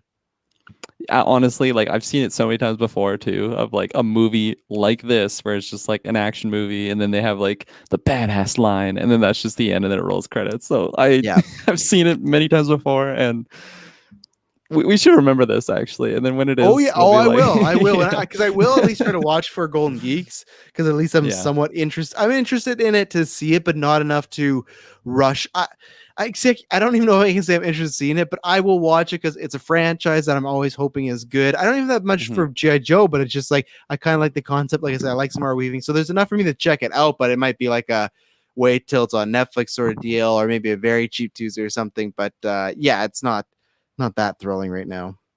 No, for sure. And like I feel like I said this after the first trailer of like I feel like it's a type of movie that like Shay will really want to see it, and then that'll be like the main motivation because she really likes what's his name, Henry Golding. Henry Golding, yeah, yeah. Such a big fan from him, from like Crazy Rich Asians and Simple Favor, and I'm a big fan of his too. So I do want to see him a part of something successful for sure. Not that he hasn't in the past, but just continued success. And yeah, like you said, I aren't too deep in my G.I. Joe knowledge, but it's still a series that I want to stick around and hopefully just pop off. And maybe this will be the one that really pops off. How are like, because there was 2 movies. I know there was like prior, but like 2 ones with like Channing Tatum, right? I think they did fine. Well, yeah, one and a half. Yeah. Yeah. Well, he died. He gets killed off in like the first 15 minutes of the second one, but he was all over the posters. Yeah. Apparently, he just wanted out of his contract, like legit. He was like, I don't want to be in these. And that's funny. I'll find out how they did, but I think they all did like they made a profit, but nothing too great. Yeah. So it's obviously the series didn't really pop off after those ones, and I'm skeptical that this movie will have that effect, but who knows? Maybe it'll be like a sleeper, a hidden OP pick. So Rise of the Cobra, yeah, fuck. Rise of the Cobra it had a budget of 175 million and 302 million for box office. But as they always say in Hollywood, sometimes you got to double the budget. So if you double the budget, it was a loss. So like they probably made like a little money on it, or they broke even. And then they did Retaliation. And that was the one with The Rock, but I think that one did better. Let's see here. Well, not really. It did. It had a lower budget of 130 to 150 million, but then it only made 375 million, so about 50 million more. So both these kind of just broke even, and that was about it. And you know it's not good when The Rock got in the franchise and you didn't get like 4 more of them. That means he did not. I was gonna say, because you said it did better. I'm like, well, you got The Rock in there, but yeah. Taylor, I feel like this is all pure alley. I will be there opening night, and I will drop a review the same day. Like I am extremely excited for this movie. Are you a big Snake Eyes fan or like G.I. Joe fan? I was Storm Shadow. Super into G.I. Joe. I never had like action figures growing up. Again, for me, it was Bionicles. But when the movies came out, you can have multiple things. Them. I remember seeing I'm a one thing at a time. His mom like gets him like a G.I. Joe thing. It's like, I can't use that. I'm using my Bionicles. I said only Bionicles, Mom. But I remember going to see G.I. Joe. I think it was Rise of the Cobra is the name of the whole first movie. I remember seeing that in theaters, and I loved it. I loved like everything I was seeing. It was just such a good time. And I love Snake Eyes. I like that he wasn't talking. I thought he was just such a badass. And it made me want to go out and do ninja moves. Not to the level of like Ninja Turtles where I kicked an unfortunate person in the head. But such a good story. Fuck. But how do you feel? You said you like that he didn't talk, so he's talking a bunch in this trailer. I know. Again, I don't know his real origins, if he's supposed to have not spoken in this movie, or how that goes. What is it supposed to be? They're gonna like cut his tongue out in the movie. Supposedly there's 2 versions, where 1 it's his choice and 2 it's taken from him. Okay. Well, or this third one where they don't give a shit and he just talks.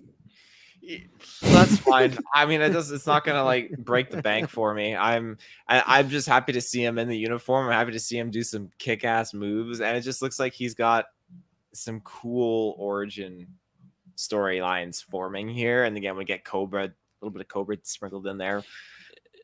If this movie, like, they don't make like let's just say this movie's like very successful and then it like leads into something G.I. Joe, Do you think like it's possible that this movie something will happen? Let's just say The Rock comes in and cuts out his tongue, and that's why he doesn't talk moving forward. And then the next movie is just like more G.I. Joe, not centered on Snake Eyes, and then Snake Eyes is in it, but he's just not talking. I feel like that'd be strange when you have someone who's well paid like Henry Golding to just not say a single thing, and like he has the mask on.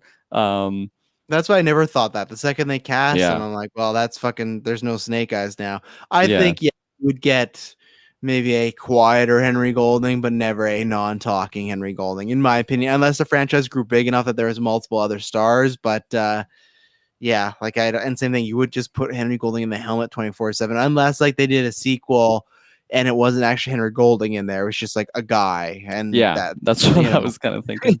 But no, I think they go down the route of he's a good looking guy star.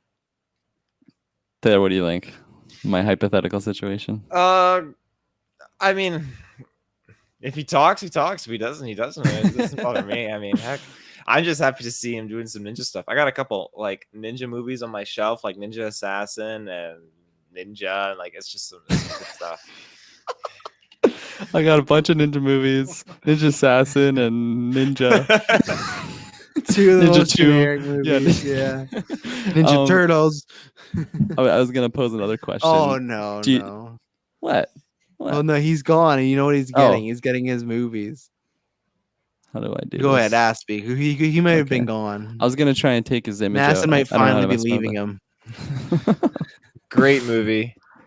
Called what Ninja. does it say? The barcode's on it. Okay. Ninja. Oh yeah, it's like Snake Eyes prequel.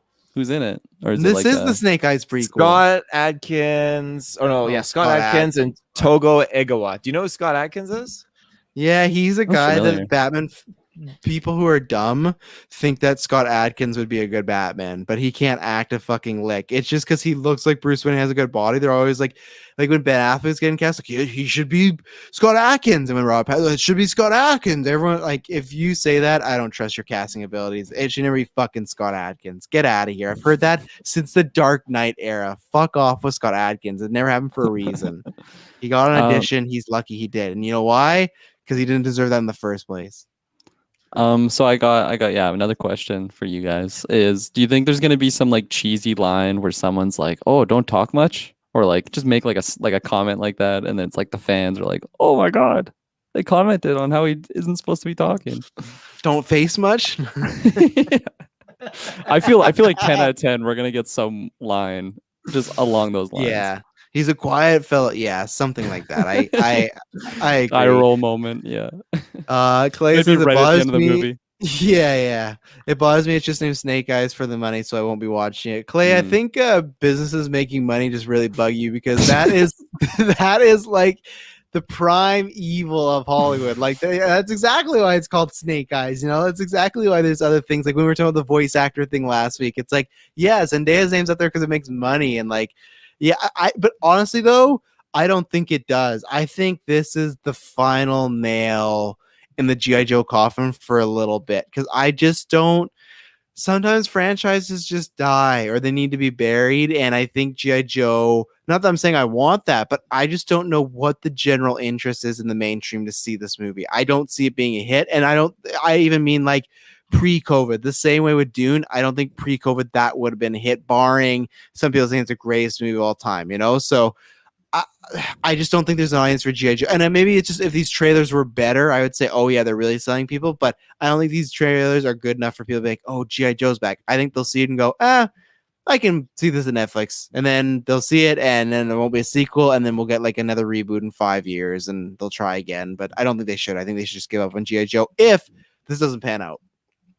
Clay, I'm curious, what would you call this movie if you weren't going to call it Snake Eyes? Oh, that's a good question. Yeah, because if Snake Eyes is the main character, what do you call it? So, Eyes of the Snake. What was the final? There was one other trailer, wasn't there? One of my oh, right, the best one of the bunch. Jessica's not here to talk about it, but Sexy Beast. Coming to Netflix July 15th. My, oh my, oh my. So this is a new Love is Blind, but instead of being behind doors, they're behind masks. Man, I should be working for Netflix. What is a bunch of people in prosthetics that go on dates and are trying to find true love? So there's people dressed as a dolphin, there's people dressed as a devil, a panda, alien, a whole cow, a bear, a whole bunch of stuff. And the idea is you're supposed to fall in love with who they are. Now, is this a terrible trash show that shows that our society is going downhill? Yes. Am I going to watch in part of that downhillness? Yes. I like trashy TV. That's what's going to happen. So I will watch it. I'm going to watch Too Hot to Handle. I watched Love is Blind. I'm so excited for season 2 because these guys even like that one. The only thing is that takes the fun of it away, as it's Netflix and they're going to hire people that are 7 or higher as far as on the good looking scale. So I don't think there's that much. Like, I think if I was on the show and I fell in love with the panda, I wouldn't because Taylor's weird. But like, if I fell in love with the panda, I'd know there's probably a decent to good looking chick in there. So it's like, you got that and the personality, we're good to go. But yeah, Family says there isn't Snake Eyes in this. Might as well be called John Wick spinoff. Yeah, but hey, Disney just did the same thing with fucking Cruella, right, Taylor? Was that a Cruella DeVille movie? Not really, but it's fucking called Cruella. Like, that's all. That's what people do. That's IP, man. That's Joker. Like, I love Joker, but he wasn't Joker to the last 10 minutes of that movie. It's just, you need that name. That's how this will go. He won't be Snake Eyes to the last 10 minutes of the movie. Oh, last 2 minutes. Yeah. Yeah. You don't talk much, and then he puts down the mask and then he speeds off. That's how it ends. You're like, look, he's Snake Eyes, yay! And then you don't get a sequel, and everyone's sad. But Taylor, I feel like you go back and forth because you shit on Too Hot to Handle. You were not into that. The Circle you gave up on, but you were into Love is Too Hot to Handle. Yeah, you did. And then I didn't mind that. All right, sure. Love is Blind is something you did like, and we did a bunch of watch longs for that. And then this, you're like, oh, this is crazy. This is right in my house. So I think I don't get a gauge of what you like, or it's much like animation where I totally watch Invincible and you're like, oh, I don't do animation. And then you're like, look at the Jurassic Park Camp Cryptors trailer. Oh my God, it's back. It's here. I don't ever remember saying I don't do animation. You did. That's how you wrote it off. You're like, oh, animation. You literally wrote it off. And again, Kirklin, go fucking watch Invincible already, you coward. But what is your spectrum for why you're going to watch this potentially over other shows, and why you can actually hold on. I have a follow-up question that I'll ask after Kirklin. Okay, so I was curious on this show, and I went and did some digging, and apparently this show premiered in 2014, actually, in London or in somewhere in the UK, which I thought was very, very interesting. So it's a concept that Netflix is kind of like latched onto and is doing. So again, I'm intrigued. I think that as far as these shows go, I like seeing like the genuine interaction, and I think when it comes to genuine interaction, when you see these people with like the beaver face, and then or what was the beaver? It was like the Minotaur face, and the other girl like, I have kids by like 25, you have health insurance, and like his face can't process it.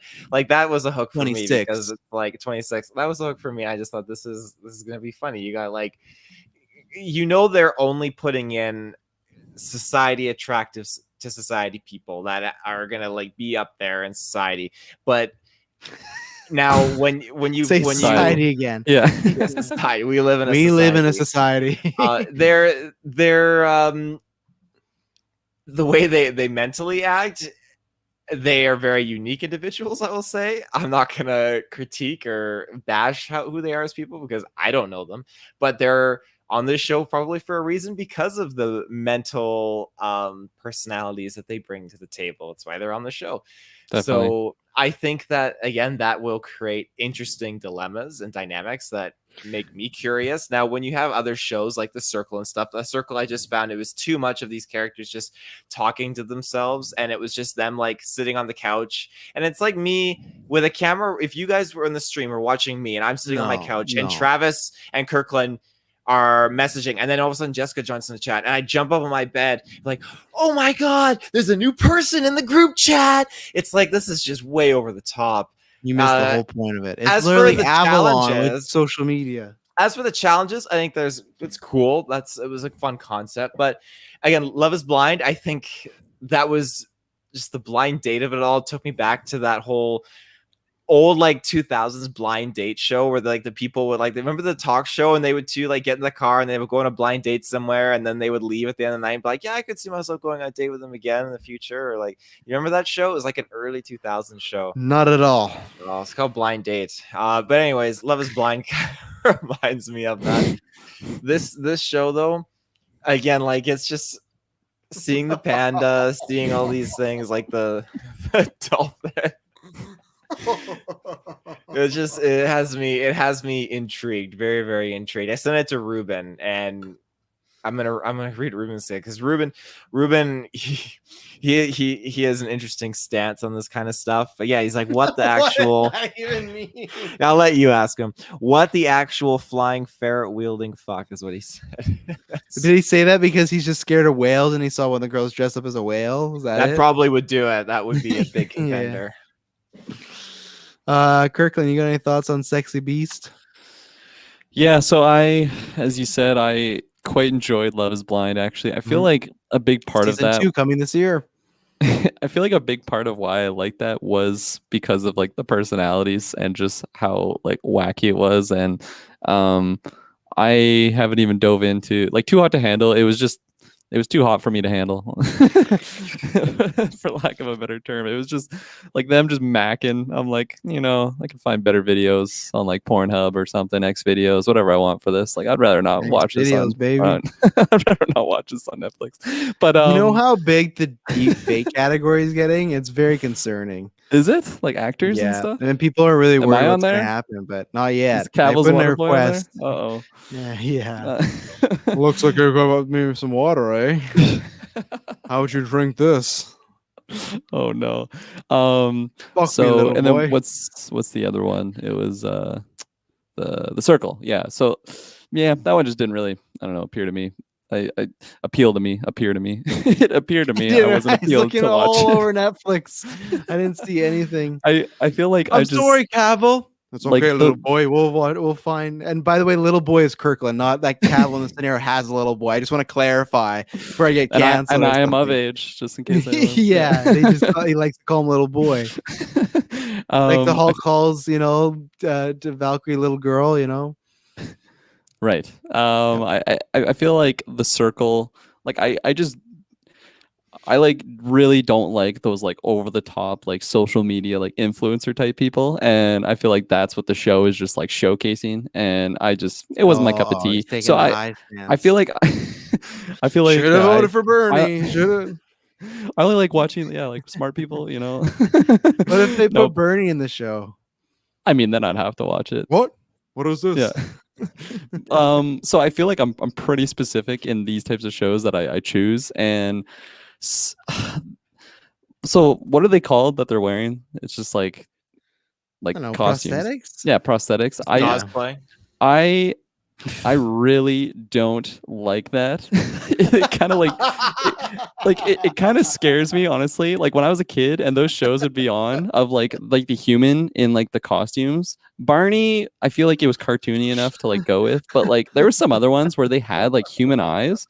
It literally like scarred me. Like it was like deep terrifying, emotional roller coaster for Kirk. Yeah, no. So I hated those types of characters, and as soon like I pulled up the trailer, as soon as I saw the first one, I'm like, I'm out. No, this is not me. It's like Five Nights at Freddy's types looking people, and I don't know. I understand the appeal for this show, but for me, I got that deep rooted fear of those types of characters, so I can't watch this. Do you guys remember I was sending you like images for it? I got them here that showed Temptation Island, where the guy he has to watch his girl cheat on him. That's too much. What? Well, okay. I'm not watching that. Why do you keep bringing this clip back up? We talked about the chat. You brought this up, you just love to shit on this fucking guy. No, hey, you guys remember? Hey, I'm creating that guy had to watch his girlfriend fuck another guy live on national it's TV. In the same line of these shows. It is exactly in the same category. That's but I mean, fine. look at this poor man. Look at this poor man. Oh, this poor bastard. It's the fact you keep bringing it up. You're fucking Scrooge. You like his sorrow. You like his pain. Oh, yeah. There's no reason to bring this up because you're like, oh, you guys remember No, I that feel sorry show? for him. It's like, yeah, we remember. If you baited us because you tried to make it sound like it was another story, but if you would have been like, hey, remember that guy that we saw slept with the other guys, the guy that watched his girlfriend sleep with the guy, we'd be like, oh yeah, I remember. But you're like, oh, you guys remember that show, that Temptation Island show, and then you're like, boom, and you had the picture ready, and then you had another picture ready. Yeah, that is the worst. Like that has to be the worst way to go. Jeez. Terrible. That was such a good clip. Now, the other thing I have to bring up is you were like, oh, so who would you pick? And I was like, well, I'd go with the devil because I feel like I could see the person enough under there. And plus, some fun role playing. Jessica went with the alien because she's like, oh, Mass Effect and everything. And then you're like the panda. And we were like, well, that's fucking weird. And like, why not? Why wouldn't you go for this? I think you choosing any animal would be fucking weird because that's like bestiality. At least with the devil, I'd be like, oh, the devil's sacrificing himself. That's why they're fucking me. The aliens, like I've tried space. Kirklin's face. He does not agree with that statement. It doesn't matter. I can headcanon to be like, it's okay. I can't headcanon, man, I got my dick inside a panda. Like that I'm not makes trying no to sense. headcanon having sex with an animal or anything. I am. Why are you? Not an animal, the headpiece, because then you'd still be looking down and you see a panda with your what is it, The Shining? You're gonna see a bear with their dick in their mouth. Like I'm not trying to like. I was just being coy and like, what do you got against pandas? But like, I the thing that caught my attention was the pink skinned person because like, oh, that was like Twi'lek or like the alien women from Guardians of the Galaxy that Quill was hanging with. So. I still didn't see her, but if she's Twilight in it, it's like, oh yeah, 100%. She's on the list, Mm-hmm. So do you like get Emily to put on like a devil mask?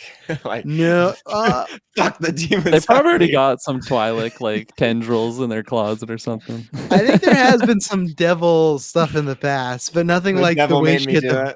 Yeah, nothing like horns or anything, but no, she's Curse much of like Rona. Yeah. Curse me.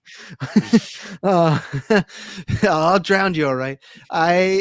She's much like Kirklin, where I knew and I said got this trailer. I'm like, oh, you're gonna like this, and she's just like, nah, this is fucking weird. She's gonna watch it because I'm gonna force her to watch it. But yeah, she's like Kirklin because remember she would start the whole like animated characters shouldn't be sexy and shouldn't be fucking and stuff like that. That conversation months ago we talked about. So same thing as this when she saw these people, I could tell like similar reaction of Kirklin. Like, I'm not in this. I don't think she's the fear that Kirklin has of this situation, but she's definitely like, this is some weird ass shit. So,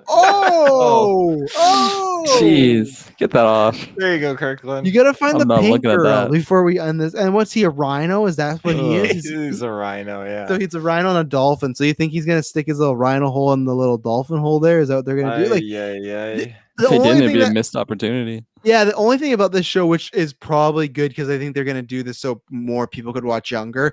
Me and Jessica were talking about, she's like, what's the point if they don't fuck? I don't think you will see people fucking on the show. I wish it would because I feel like that's another thing of love of like, are you that horny enough to fuck this person while they're looking like a rhino?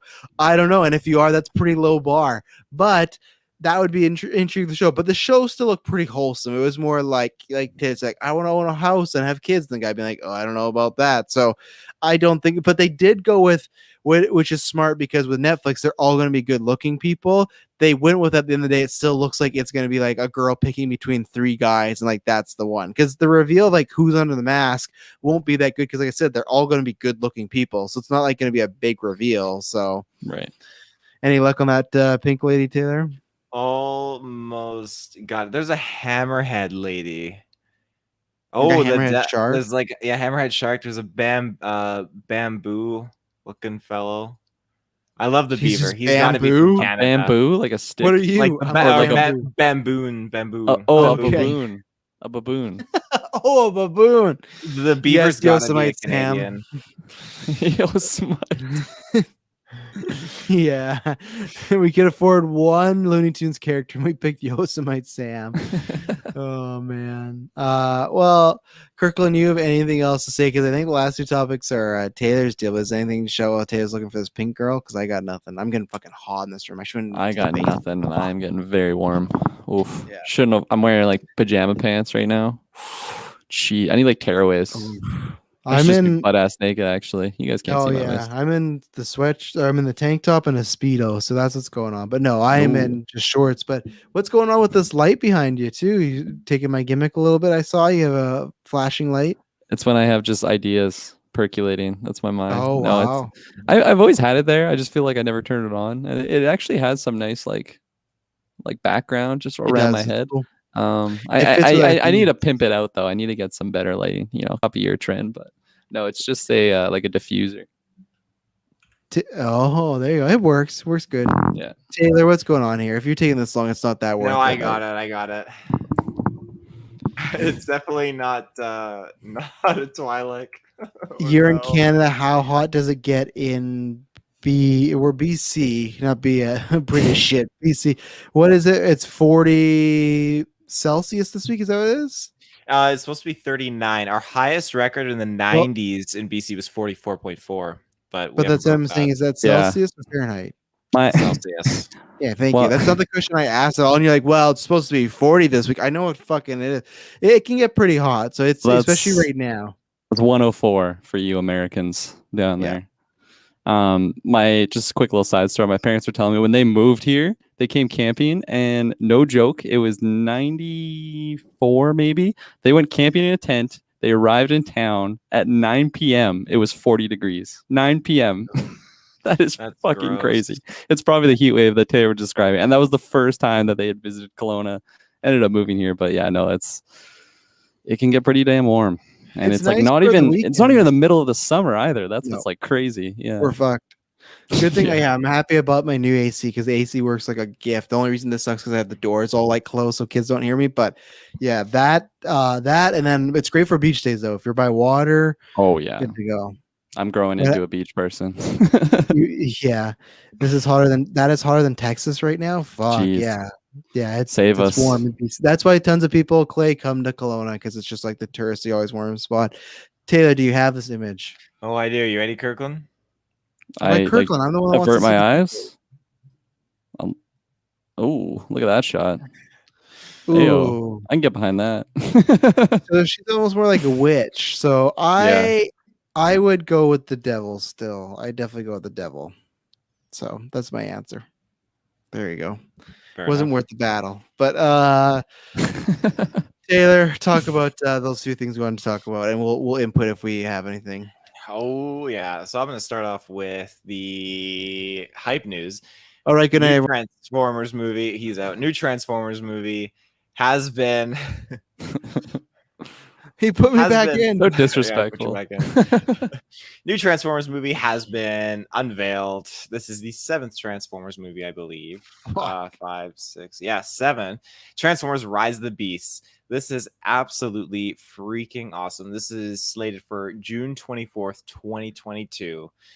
And this is basically going to have, as you know it, it's going to have like the Maximals, the Predacons. It's going to have like all the different stuff. So you're going to get more like the Dinobots kind of stuff. Like it's going to be so awesome. So no longer just your basic Autobots and Decepticons. It's going to be getting into a whole bunch of other factions, which is something I've just been craving for. I think this is a great route for Transformers. You got the yes, thank you, Clay. You got, again, the supposed storyline is supposed to focus on Optimus Prime. It's supposed to be in the 1994 era. And yeah, I am so excited for this. Now, I didn't have lots of Transformers toys growing up. I was Bionicles. When I go to my cousin's, he had so many Transformers, and it would always be tons of like the Beast Wars Transformers. I was never a car guy growing up either. So when you have these Transformers that turn into like giant jaguars or like giant like insects or dinosaurs, it was the coolest thing. So I think this is something that's long overdue. And if they pull it off right, I think it'll put a lot of people kind of back on good terms with Transformers after the whole Michael Bay era. So I think Bumblebee was like a good stepping stone that kind of like caught people's interest. And so I think this is definitely, again, another great stepping stone. Keep it going. So pumped for that. Yeah, I like the director. We'll see. This one all depends on trailers for me because I'm not the biggest fan of the franchise. I did like Bumblebee, but it's not Bumblebee 2 or that guy doing it. So So we'll see. I know nothing about Beast Wars and all this stuff, so that's where I'm like, okay, cool. But I saw lots of excitement for it online, so I know people are hoping it's good. Mm-hmm. What about you, Kirkland? You like beasts? And where to find them? not as of late. I haven't liked beasts. I like I don't know. I was one of those people that actually had like the cars that transformed into like the little people. So I did have some Transformers toys. I also had Bionicles though, so I wasn't like just prejudiced like you, only sticking to the one. I respect it because you're loyal to your, Bionicles, but I was dabbling in everything. But so Transformers always kind of had a special place in my heart. Like I really loved just like the first movie. I feel like I was at such a good age for like when those came out. So then I was pretty hyped, and then I was kind of just growing out of them. And then Bumblebee was actually like a movie I really, really enjoyed, but I feel like I liked it for stuff other than the Transformers aspect of it. But I still, yeah. And like we joke about Transformers so much on this channel. Maybe it's just bugging Taylor and just poking fun. But honestly, it's a series that I do want to see successful. Hopefully, it like steers into being like a franchise that we're actually like talking about in a positive light, other than Taylor, and just like like maybe like just is one of those things that gets lifted to maybe not MCU status, but like DC status or something, like just like a part of like our main topics, or like Star Wars or something like that. Because when those hit, it's like, okay, we got to talk about this. I want Transformers to be there, honestly, because there is a lot of cool stuff in that world.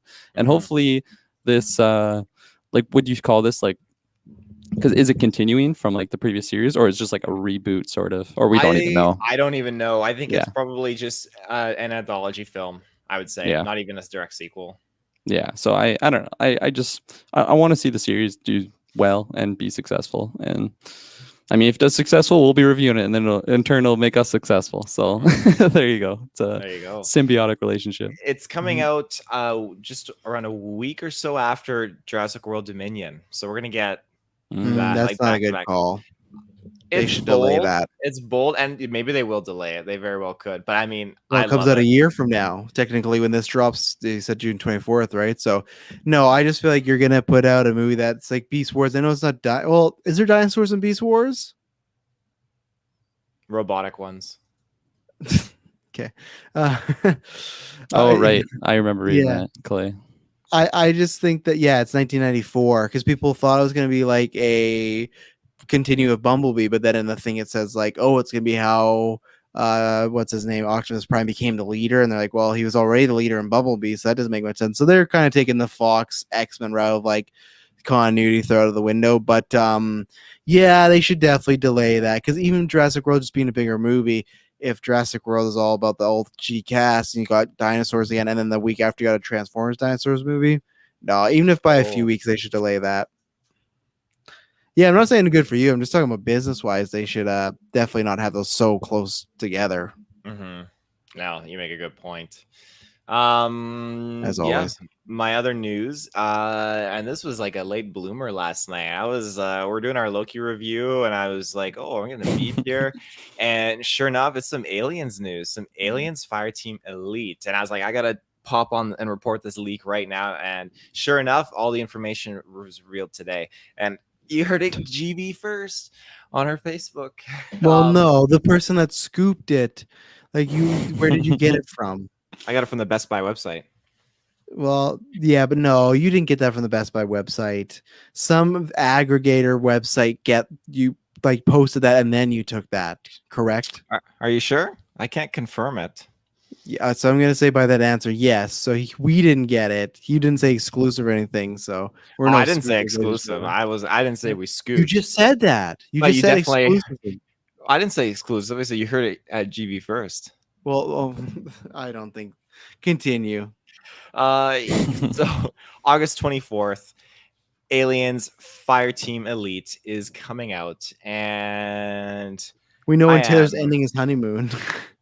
We got to get back to the 24th. Yeah. I am absolutely blown away that it actually is coming out in August. I was hoping it would be a little bit more July. But that being said, like I'm so excited for this game. I think it's going to be exactly what Colonial Marines should have been. the story that we get going to like Forerunner or not Forerunner. Oh God. Oh, look at that. That is so good. Yeah, so they changed the name August 24th. And it's not even the price of a full title game either, which is kind of nice. I'm not expecting it to be like a massive $80 game with the amount of content it's going to have, but it's going to be, I think, $39.99 American, which would be like 59, 69 Canadian, something along those lines, which is decent. That's easier on my wallet. But I'm stoked. We get to go to all the what were those things called? Space Jockey, like the builders, those who came before. You can go to like their planets and stuff like that. And there's so many different alien types and Xenos from the new trailer that they put out today. And it looks great. It looks so fantastic. And I cannot wait. And I hope that they make it available for free so you guys would dabble in it with me and kill some Xenos, because now more than ever we have the power to crossplay and interconnect with our games, whereas we went like most of our friendship without being able to Yeah. So No kidding. Yeah, that's Nice. the only way I'll play it. That no lie there. It's only way you get me on board. You know, Predator didn't get me on board. Wasn't the greatest game, so Alien would have to sell me. But yeah, especially with so much coming out. So if it's on the Game Pass, I would try it. But Yeah. they haven't said that yet, so I'm not holding my breath. I would be the same category. If I got Games Pass to play some, stream games, whether we're doing Sea of Thieves and that happens to be on there, I'd probably give it a try, especially if I can play with again, it'd be a good potential stream game, so we can possibly have some fun on there. Is that everything, Taylor Field? I think that's everything I got. Well, ladies and gentlemen, thank you very much for tuning in. Like we say, check out Loki. We got a bunch of film reviews popping off soon. So we're going to end this because we're all tired, but we're also hot and sweaty. And it's time I'm going to jump in the shower, be nice, and then edit, go to sleep. And then Friday's one step closer. So thank you very much for tuning in. When you hear from us next, it'll not be boring. Bye-bye. Ciao. I'm in control here. And you're going to give me what I want. You know what it is.